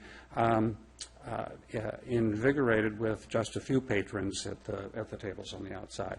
So I wanted to be clear that we've taken the building portion of this, if you will, the architectural portion of this, seriously, and think that the net result is positive, that these on both San Jose Avenue and on the Esplanade is better than we have today.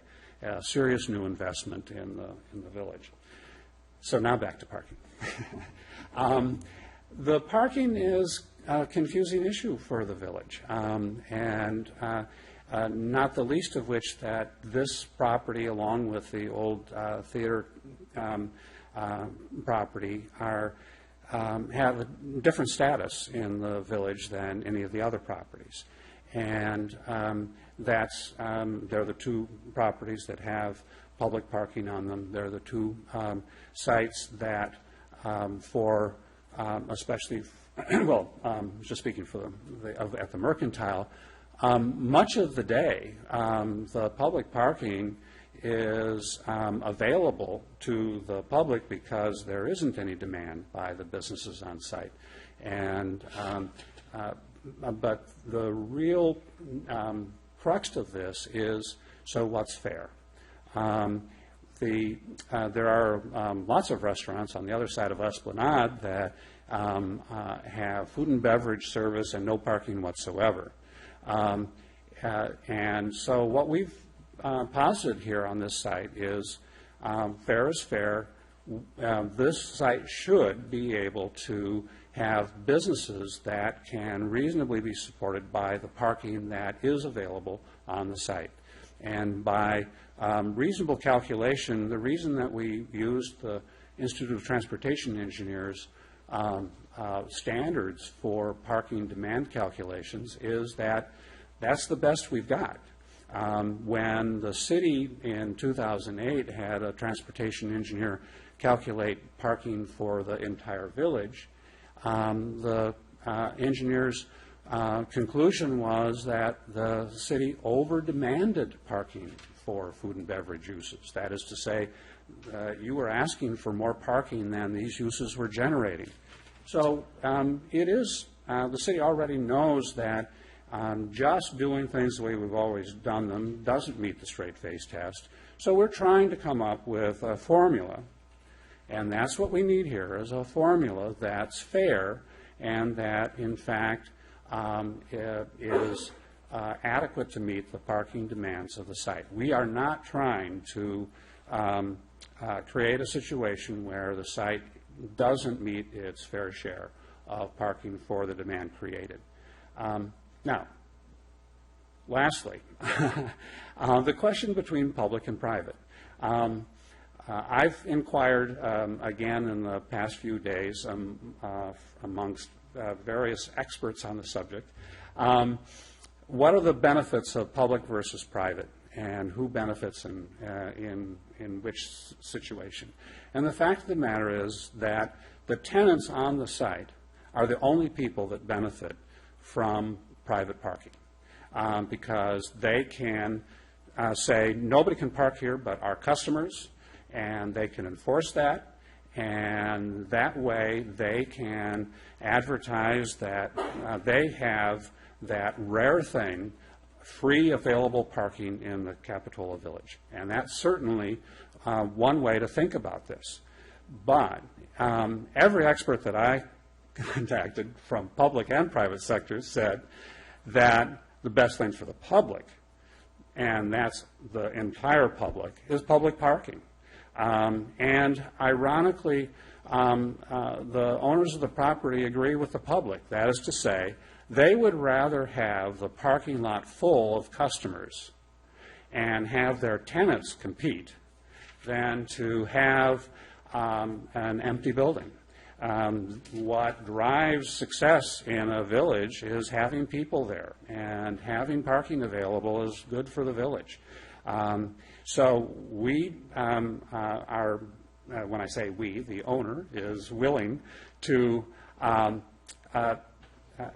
tell tenants, prospective tenants coming in, no, you don't have proprietary control over your customer parking. On the other hand, you get the benefit of having all these people who have already parked in front of your business the opportunity to introduce what you have to offer to the people who are parking there, and are making the bet that in the long run they'll get more business by having customers at their door than they will by advertising unlimited free parking. So, and I think that I would ask the city to ask any parking expert they can find which is better for the city, public parking versus private parking, and I think that the unanimous conclusion will be that public parking is best for the public. Now, how is it going to work? Well, it turns out that you actually can manage parking if you're willing to have on-site personnel, and that's what the owner is willing to do. And, you know, the stuff that was submitted to you is conceptual. The whole parking plan was on one page. The whole master occupancy proposal was on one page. What we're trying to get across at a conceptual level is this is how we're thinking about it.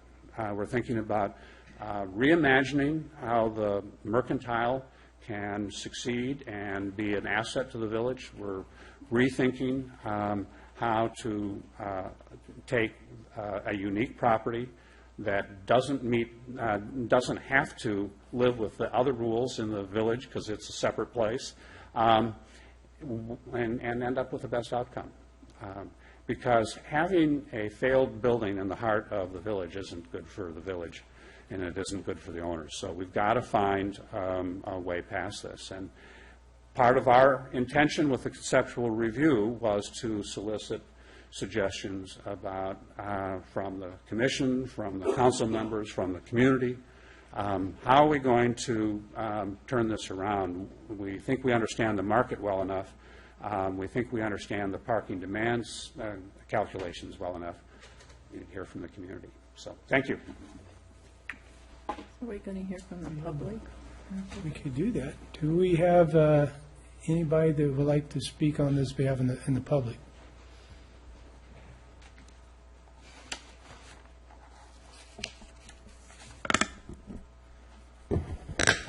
Good evening. My name's Nelson Westman. I haven't been before you very often, but it's good to see you all. And I hope you know that I have spent many years involved in parking issues in Capitola Village. And realistically speaking to me, it looks like what we have here in front of us is an 11-room condo hotel with a large new restaurant and bar, if not quite underneath it, very close to it. And while I don't think the community is thrilled to death with the prospect of yet another hotel project for Capitola Village, that is not specifically what concerns me about what's in front of us tonight. In fact, I need to say that the hotel part of the architecture that's been outlined tonight is actually quite attractive and nicely done, and it's a great standard for other architecture in the village to shoot for. But rather what worries me is that this parking plan effectively sets precedent for new and far more permissive parking requirements in Capitola Village, which is ironic since you've just recommended against relaxing village parking requirements in the zoning process that is now underway. So I know that I don't have to tell you that the parking situation in the village is horrendous, not only for visitors and for business patrons, but also for village residents who face relentlessly increasing competition for fewer and fewer spaces in which their village resident permits would even work. So hopefully one of your guiding principles tonight will be, let's not make a bad parking situation even worse. This parking study strikes me as a bit of a shell game. By far and away, the hottest businesses in the village are the bars and restaurants. They dwarf retail. No doubt much of the village parking shortage is directly linked to the enviable success of the bars and restaurants. This parking study sets the precedent of exacerbating these shortages by essentially cutting in half the amount of parking that bars and restaurants are required to provide. That's moving in the wrong direction. And furthermore, this parking study proposes to institutionalize in the village the completely bogus and dangerous concept of shared parking. Parking is a valuable and scarce resource in the village, and it is laughable to think that the smart thing to do is to allow more intense development by sharing what doesn't exist. The bar and restaurant operation is going to gobble up the parking, for sure, particularly since their requirements are being so liberalized by the new standard proposed in this parking study. The residential cars all need to be kept basically continually 8 feet in the air so that the space underneath it can be used for the bar and restaurant parking. And the retail merchants are left to scratching for the crumbs. The simple fact is, realistically, there is nothing to share. There needs also to be a detailed operational requirement and effective enforcement of these requirements to ensure that the use of parking lifts is bulletproof and long-term and not subject to the whims of the developer or his subcontractors. The amount of space devoted to bars and restaurants needs to be substantially reduced from the proposed 4,400 feet to achieve a more sustainable parking supply. And finally, please do not allow such a substantial erosion of Capitola's parking requirements for new village development without a transparent and robust public process about revising public parking requirements in the village. This public process needs to occur well before any decision is made about this master use permit. Thank you very much. Thank you, Niels. Do we have anybody else that would like to come and speak?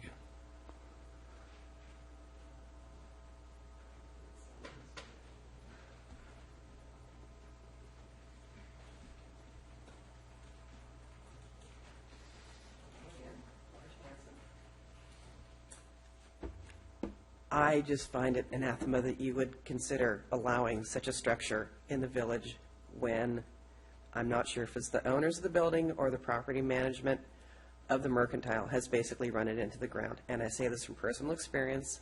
I'm a local business owner.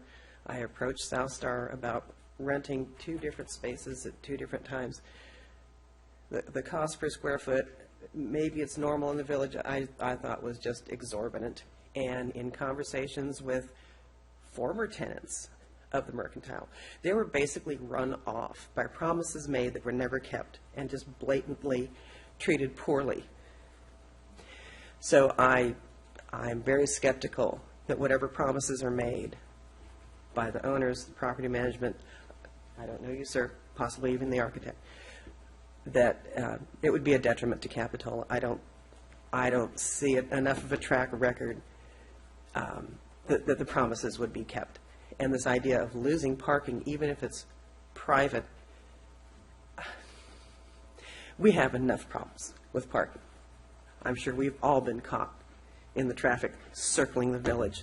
And just as a little side note, I think the 3-hour parking was a big mistake, and I'm glad that I've moved my business out of that impact zone.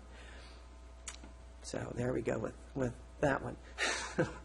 I had another point, and pardon my illness, I lost it altogether. But it just came back.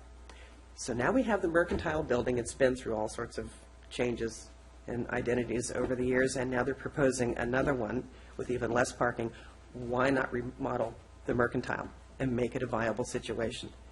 And maybe keep some promises to the tenants in that building, whether they're retail, restaurant, or living spaces, and make it viable again, and make Capitola proud that we have such a structure that isn't echoing from a lack of tenants. Thank you.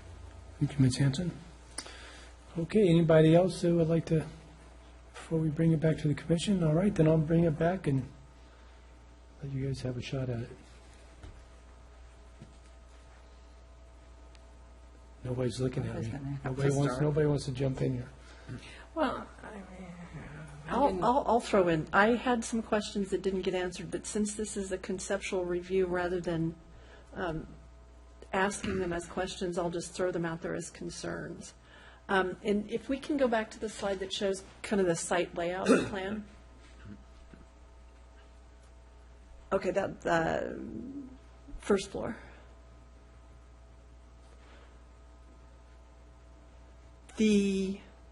Is that the first floor? I guess it is. Parking. The current garbage receptacle little closet that's out there about where that first parking space is, it looks like it's no longer accessible. Is it currently serving the Mercantile or only the other building? And would they just put the door on the other side? Or does it just go away? That's one concern. I didn't see any place where they're going to put the garbage, and it's going to be a whole lot more than what it is coming out of the Mercantile today when you add 11 hotel rooms. So that's one concern that I have. The other concern is where you see it almost looks like little triangles in front of where the sea level building is. Those are currently entrances to businesses.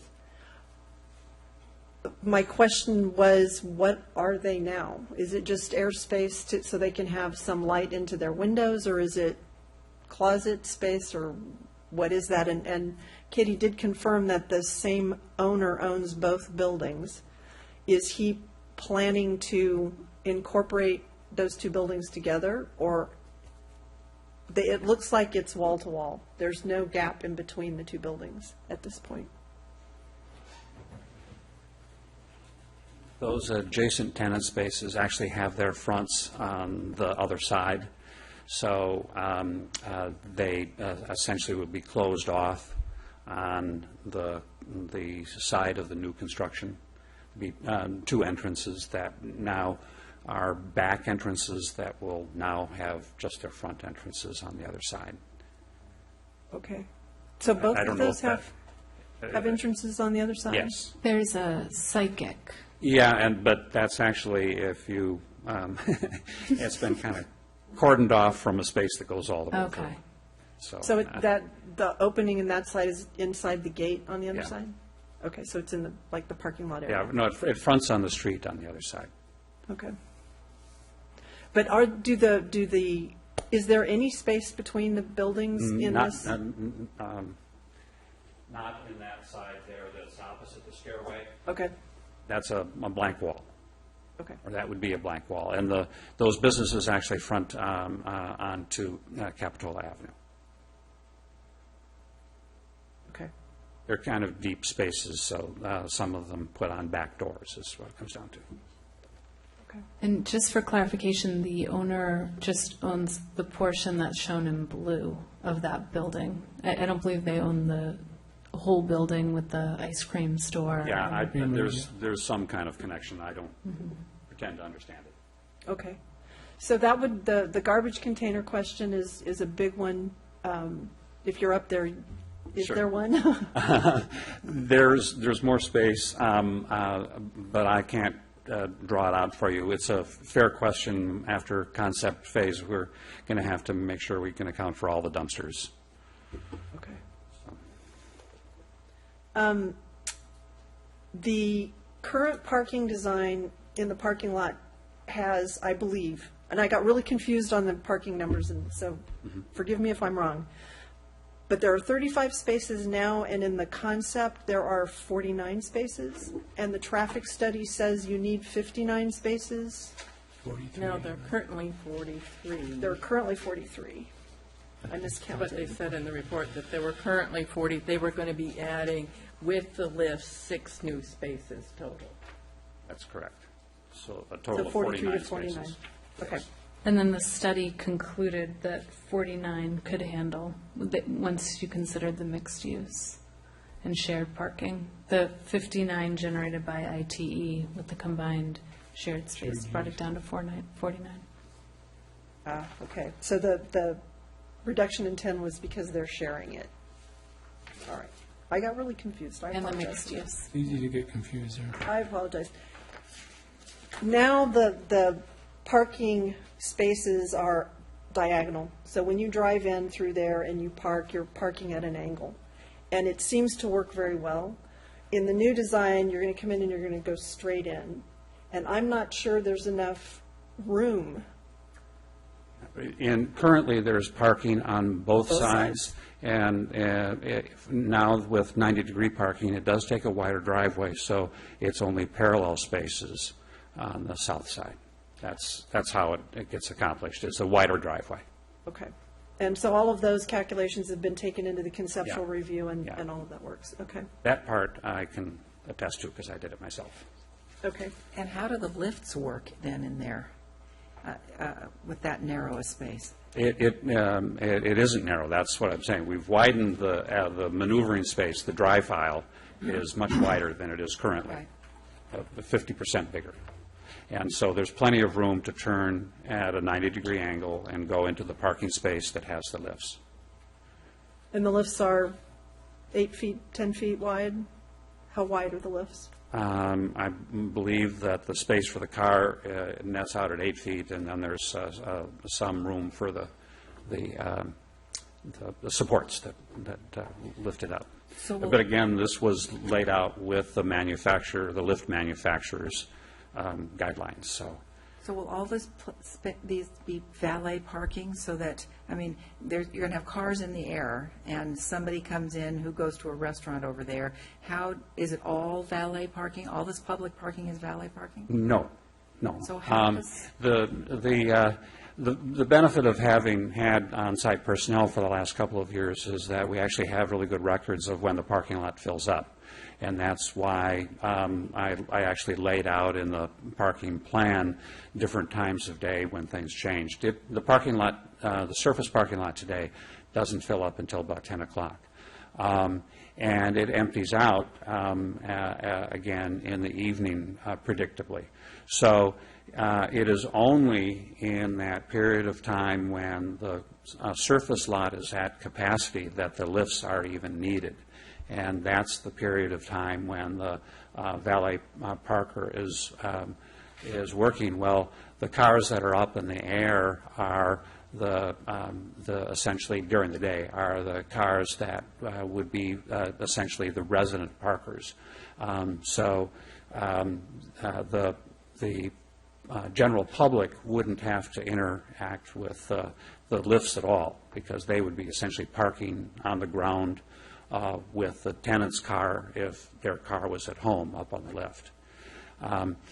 Again, this is not an exotic notion anymore. The lifts are used nationally. There's lots of different manufacturers.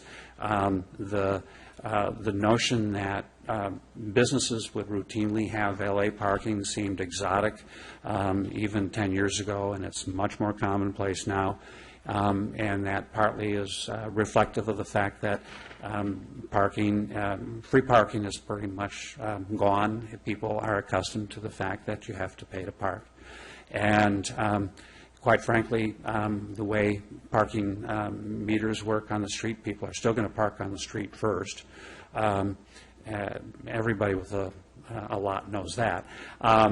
But quite frankly, there is enough convenience attached to valet parking that a lot of places use it now because their customers appreciate it. The Dream Inn in Santa Cruz has a surface parking lot across the street that has enough room for all their guests, and their guests aren't allowed to park their own cars. They come up and drop their car off, and it's valet parked because, in fact, then their guests don't have to cross West Cliff Drive, and it improves the guest experience. Well, that is the logic behind a more sophisticated approach to parking in places where parking is a bigger deal. And it allows the parking to be used much more efficiently. And it works because, in fact, it's as they say, an industry that has matured, and it's not a big deal. It's not exotic anymore. And it wouldn't work if this were half the size it is. But when you reach a point where there's on-site personnel all the time anyway, it's a different ballgame. So I think we should, at least from my standpoint, look at this more from the big picture conceptual standpoint rather than a lot of the details of what an ultimate project and with building plans would look like when it came to us. There's a lot to do in that regard, obviously. So, I mean, so just from 30,000 feet, the architecture of this is certainly a big step forward from last time it came. This is not the first time, for those in the audience, that we've had a submittal by this property owner for redevelopment, and the first one was much worse than this. So I will say aesthetically this looks a lot better.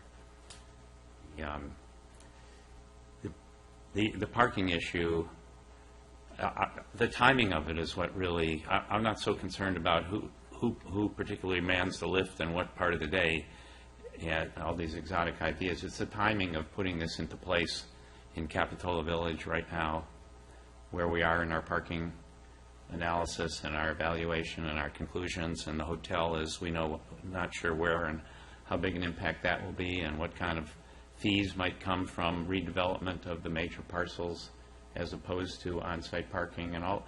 You know, this is like the wrong time to be coming forward with on the second largest parcel in the village on a plan with a very creative and unproven and who knows what parking plan, and put that in place, and then we're stuck with something, and it's going to drive the rest from there. And I don't think that's really, I mean, I know it's been a long time since we've solved the parking problem, and it might be another 50 years, but I think the project ultimately has to be redeveloped.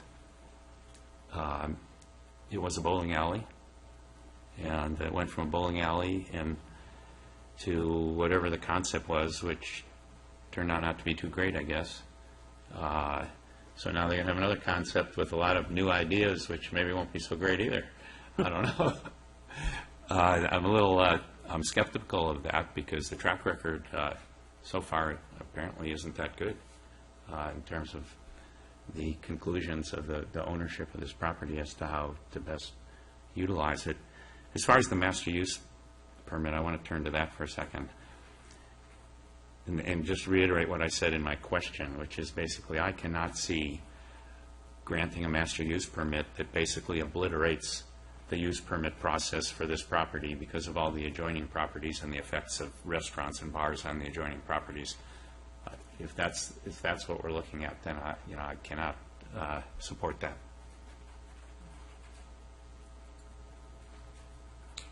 Well, Gail, go ahead. I agree with everything that Commissioner Newman said, although I do want to put a little bit of a finer point on it. I think what we're trying to do here is wrap a beautiful new building around a white elephant.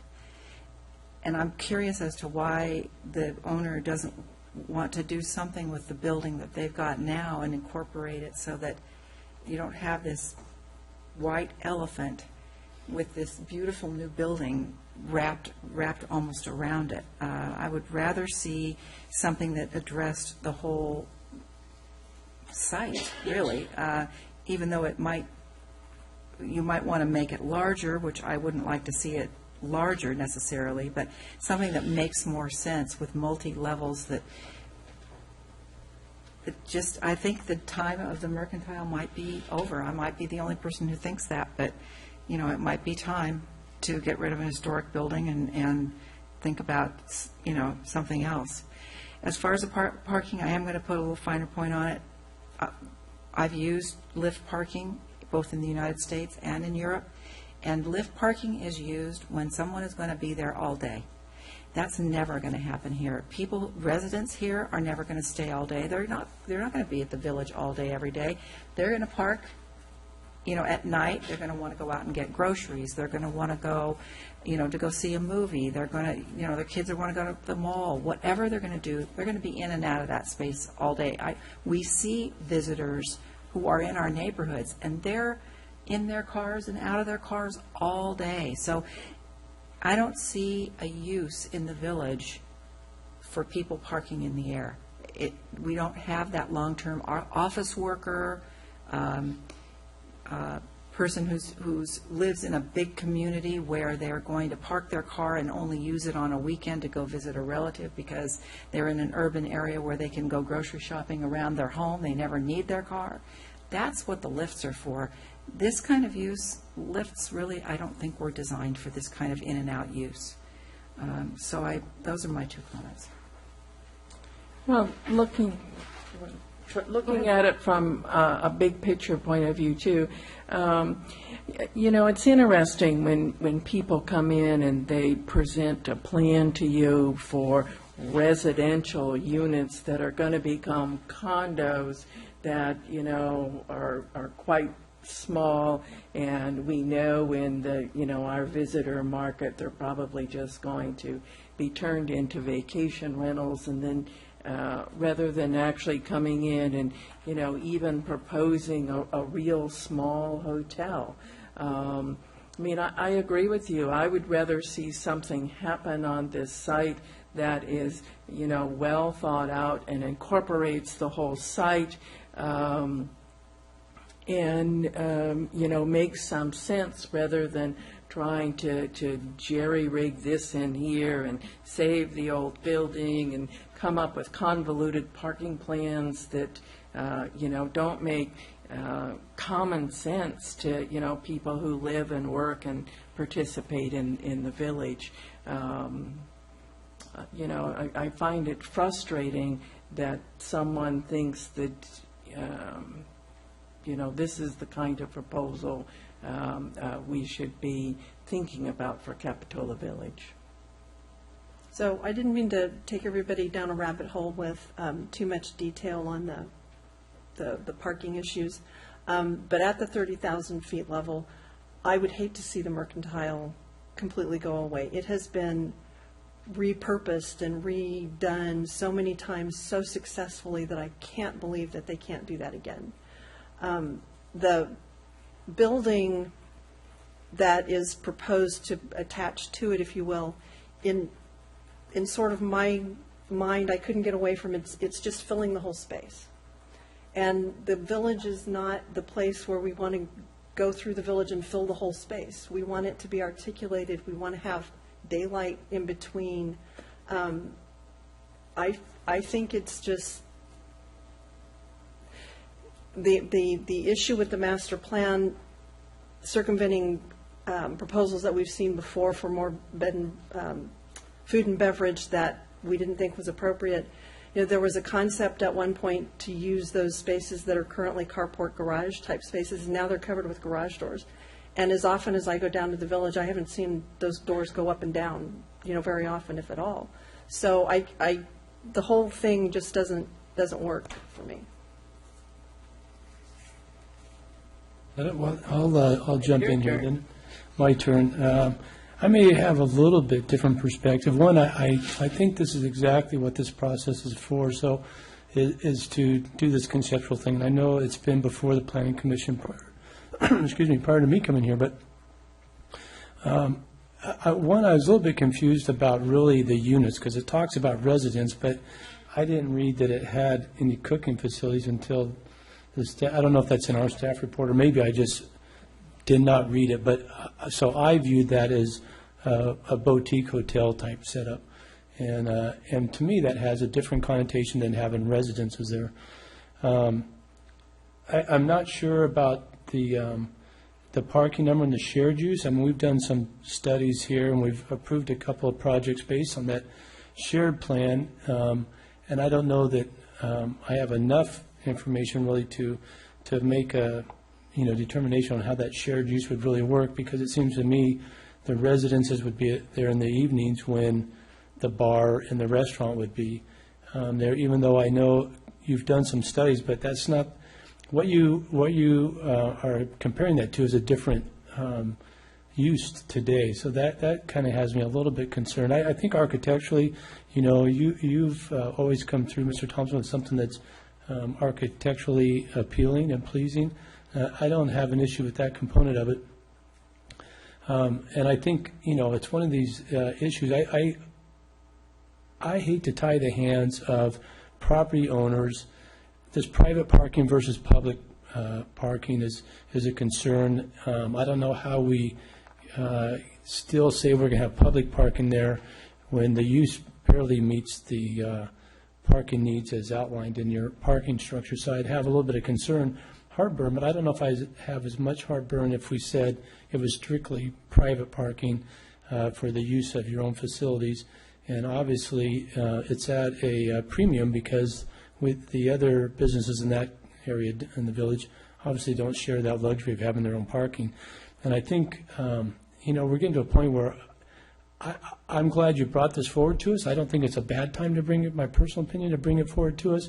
I think we're at a point where we really need to look at how we're going to enhance the village, because I think there's business owners down there I talk to that it's always a struggle. Are we here today or gone tomorrow? And we could say maybe we're picking the right businesses or not picking the right businesses down there. I don't know if that's for me to say. I think they'll stand on their own merit. And I don't know that we're at a position to, it just seems like there's so much that we're asking for in this conceptual plan all the way from the master use, which, we do obviously have master use areas within the city, but in this one facility, there's a lot to think about there. The parking study is an area that obviously needs a little more thought, and then, to me, I have no idea what you're building above that. Are these meant to be condos that are going to be VRBOs? Are they just hotel-type rooms, or what? Because it really, to me, from a conceptual standpoint, it needs a little more information. Now, I know the staff mentioned they would have some type of cooking facilities within them, so I guess it could go either way. But to me, that makes a big difference on how I view that as a project in the city. So having said that, I don't know that you're getting a lot of support here tonight, but I don't know if we need to walk away here with a straw poll vote of where you go with that. Obviously, you're going to the city council after this, but I think we can just kind of you've heard input from all the commissioners, and I think hopefully that gives you some direction when you go to the city council.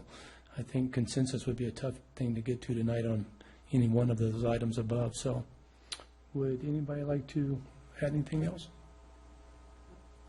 No. Well said. Okay. Thank you for coming. Okay, with that, we get to move into something a little more exciting, zoning code update. This is you there, Keith? You guys can exit now. I see the room's starting to evacuate. That's a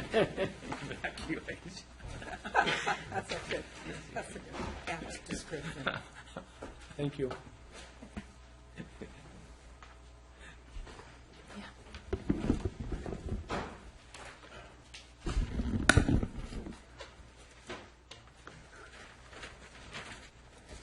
Well, we didn't quite clear the room. Thank you. The next discussion is on the zoning code update. So this evening, we're going to present you with the first complete draft of our updated zoning code. The document is hot off the press. We just picked it up this afternoon, and therefore we will not be asking you for any direction on the document. It's just to get it to you and give you an overview of the new document. The purpose of my presentation is to discuss some of the new improvements and modifications in the code and to provide an overview of how to utilize it. I'm going to give you some background for members of the public.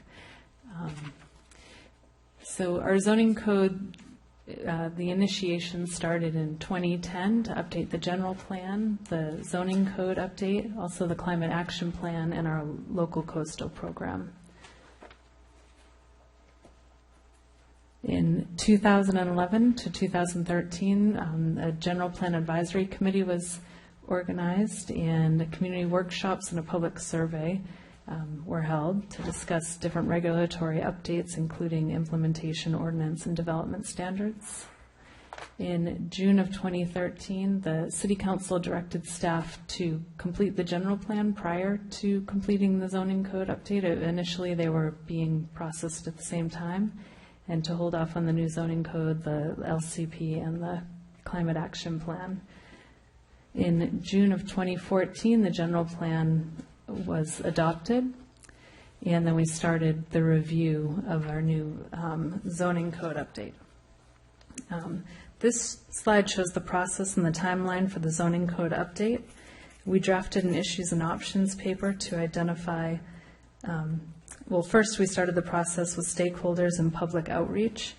In an attempt to get much of the heavy lifting done first, we drafted an issues and options paper to identify those larger issues that were concerns to citizens, business owners, city leaders, and staff that were identified during the stakeholder and public outreach. Both the Planning Commission and the City Council attended numerous special meetings to work through 18 issues and provide direction to staff on all of them. The intent of your hard work up front in providing policy on difficult decisions was to draft a zoning code that incorporates the direction of both bodies.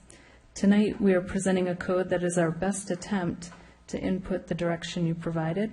As we work through the review of the draft code, we will get into the details and ensure that we applied your direction correctly. We expect the review of the zoning code to be more expeditious due to the amount of direction that was provided ahead of time during the issues and options. This evening, each of you has a hard copy of the code in front of you. Tomorrow, the website will be updated to include an online copy for the public. Also, I'll be dropping off a copy at the library, and we'll have a copy available at the front desk of City Hall for any member of the public that would like to come in and look at it. There will be an opportunity for the public to speak throughout the hearing process. The first public hearing will be on March 3rd during our normal Planning Commission hearing. Currently, we're expecting to have a light agenda for March 3rd, so we're hoping to spend a significant time on the zoning code update during that meeting. In preparation for that meeting, in the next 2 weeks, I'll be sending out a list of more of the significant, identifying those significant new additions to the code that we'd like to discuss during that first meeting. We also scheduled a special meeting for March 17th.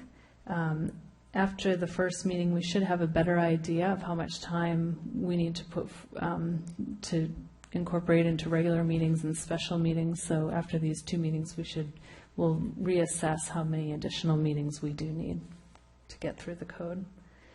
Now I'll introduce you to the new layout. So there's 5 different sections within the new zoning code. The first is the enactment and applicability. This is the section of the code that legally establishes the zoning code. It identifies the rules for interpreting the code, and the zoning districts and overlay zones, as well as the zoning map. Part 2 includes the finer details of each zone and overlay zone. It's the zoning districts and overlay districts. This slide shows a portion of the land use regulations. So within each zoning district and overlay district, a land use regulation table will be included. Here you can see how it's organized with the zoning districts. I'll go over the R1 in this example. So within the R1 zoning district, the key outlines what type of permit is necessary, from permitted uses, administrative, minor use permit, conditional use, or not allowed in the zone. So within the R1 in this example, a residential care facility that is small is a permitted use.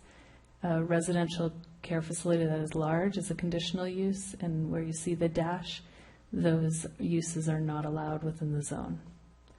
And as you can see in the other columns, we have the multifamily and then mobile home. So it gets more of the zone regulations in one place in an effort to condense the code as well.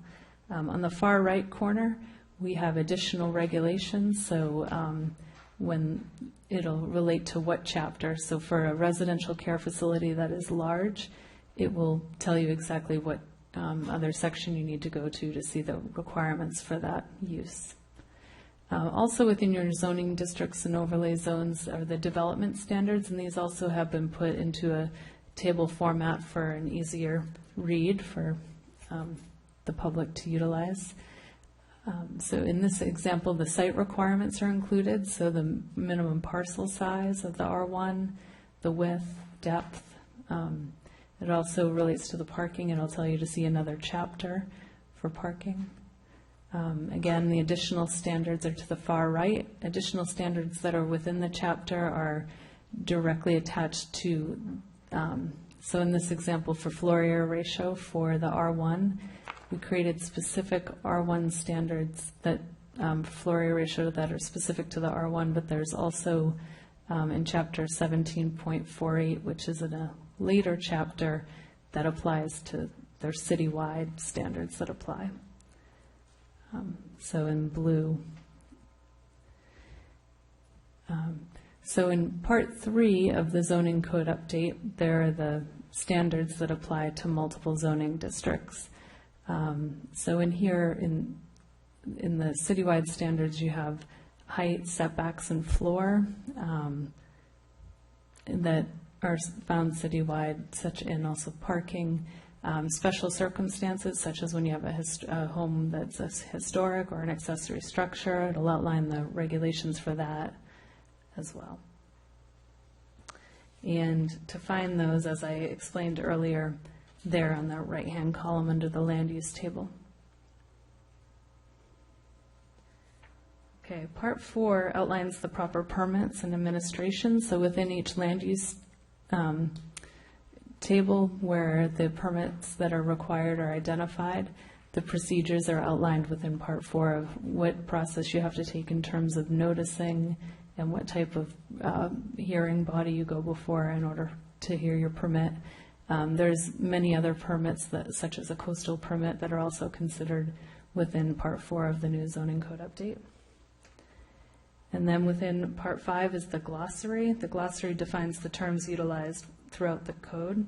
In some special circumstances, such as the coastal zone, you'll see that that's because the terms are so specialized and relate to the LCP that they will have their own terms at the beginning of that section. Overall, the format and organization has been improved within the new code. The first section is a new user guide, so that'll make it easier for the public to go through the code, and hopefully you can utilize that as you go through as well. The new code has been reorganized, as I've just introduced. The terminology in the code is plain English. We tried to get away from a lot of the terms that when you've got to reread and reread the same paragraph 3 times to figure out exactly what was trying to be explained. Tables and graphics, such as the land use tables and the development standard tables, to make it more comprehensive and clear and make sure that the same standards are applied to every zone. There were sections of our old zone that would say, oh, what was the side yard setback in this zone, and something would be missing. And then again, the definitions have been reworked, and as we move through the review of this, we'll continue to look at definitions and ensure that the definitions are exactly how we'd like them to be. So within your zoning code, you'll notice that the substantive changes are noted throughout the document with this finger pointing and a note. Typically, the substantive changes are those changes that we brought up during the issues and options review. Examples include adding new building form and placement and character standards for mixed use, also the thresholds for design permits, and the new chapter, the new chapter on the modification for historic structures. Some substantive changes were not included in the issues and options but are noted. A good example of this is this evening when we were talking about parking, we kept saying, the variance may not be the correct tool. There is a new minor modification chapter. So talking about minor modifications when you can look at context and you don't have to make the finding that there's a special circumstance due to the lot itself or the parcel. Also, there's a note that we've also, the green building standards that belong in the building portion of the municipal code have been moved to that section of the code. And important to note with the substantive changes are those changes that did not occur within the code. There's no changes to density. The code reflects what has been established in the general plan, and no changes to parking in the village. Those were two of the larger ones that we heard direction on throughout the zoning code discussions. So we will discuss these substantive changes during the March 3rd and March 17th meeting, and you can expect an email from me in the next 2 weeks identifying which items. Also in your packet is a zoning map, so a pretty new map in your binder. With that, there should be stapled a list of the changes that were made, so easily we have the address and then exactly what change occurred. So we'll go through that map during our meetings, and sticky notes so that you can write your notes and just Very thoughtful. put them there for us to discuss when we get there.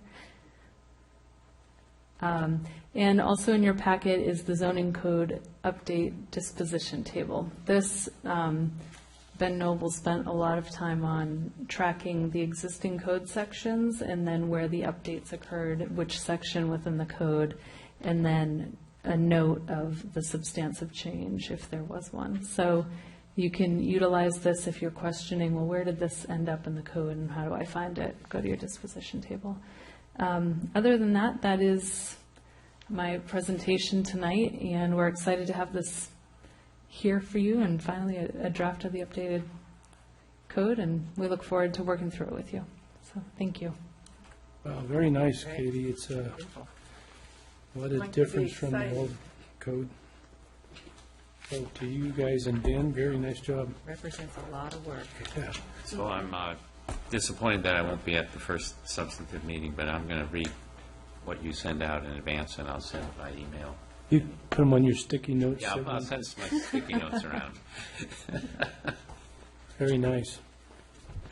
Thanks. Yeah, I think this is a huge accomplishment. I mean, the city hasn't been able to do this since the 1970s, and so it's nice to see it updated, and I think it's going to make ultimately our job easier. Much easier, yeah. Because we'll have places to go when we have things like the house on Garnet that and come staff. before us. Yeah. Well, that's certainly the intent, to make it easier, and publicly, I want to recognize Katie. She's been working really hard to get the code here to this date, and it literally was up to the last couple of hours, and she's been sweating it out, so I want to thank her publicly for that. I also recognize that despite our best efforts, I know it's not a perfect code. I think as we go through the hearing process, we're going to get lots of good feedback from the Planning Commission, the council, members of the public. They're going to find things that we've missed. And even at the end of that process, I can assure you that in a year after it's adopted, we'll find things that need to be fixed. And part of having a good code is doing routine maintenance of it.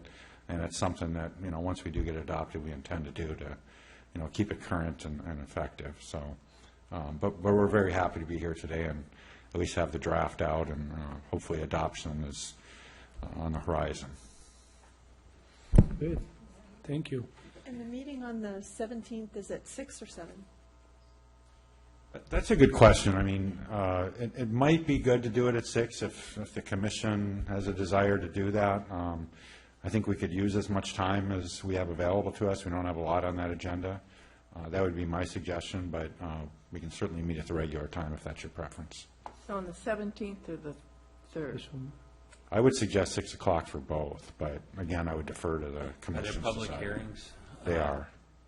So it seems like we could work for an hour on the zoning code and then maybe start our regular meeting at 7 o'clock, because people are accustomed to that time on the 3rd, and then on the 17th, we could just start at 6 o'clock. That Sounds good. Is everyone okay with that? Cuts into my St. Patrick's Corned beef and cabbage. Day, but that's okay. I know, I was Well, looking they're forward to the going green beer, they're too. going to give us green beer and cabbage and potatoes. We'll get right through that code. Great, thank you. And so we're up to director's report. Did you want to go ahead and? Again, I would defer to the commission's wishes on that. We are a little later than usual. If you'd like, I'm prepared to give a secret presentation. I'd guesstimate maybe 15, 20 minutes. Alternatively, I'd be very happy to come back in March and do it at that time if you'd prefer.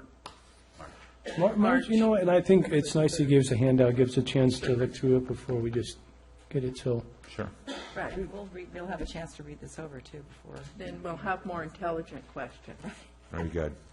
There anything else in the directory? The only other thing I would note is we did receive an appeal this afternoon of the wireless project that you heard at last month's hearing, so that'll be going to the city council probably in March for a final decision. But that's all I have for you this evening. Good. Commissioner communications? I have one. Okay. Again, I would love it if applicants were instructed to delineate their garbage can enclosures in new remodels or new construction, only because we have so many part-time residents here that are just coming as vacation rentals. We're finding more and more in our neighborhood, I know, that people are just leaving their garbage cans out all week, and it's not only an eyesore, but then they tip over, and it's funky. It's funny you bring it up. We've had a rash of complaints about trash cans and left and right of ways and And I've been driveways holding recently. back, so I could have been part of that rash if I really wanted to. I only have one comment for Katie. I am going paperless again, so you can just give me the plans, and I would love it if you'd stick an agenda in with the plans, but you don't have to. I can print that much. Sounds good for me, too.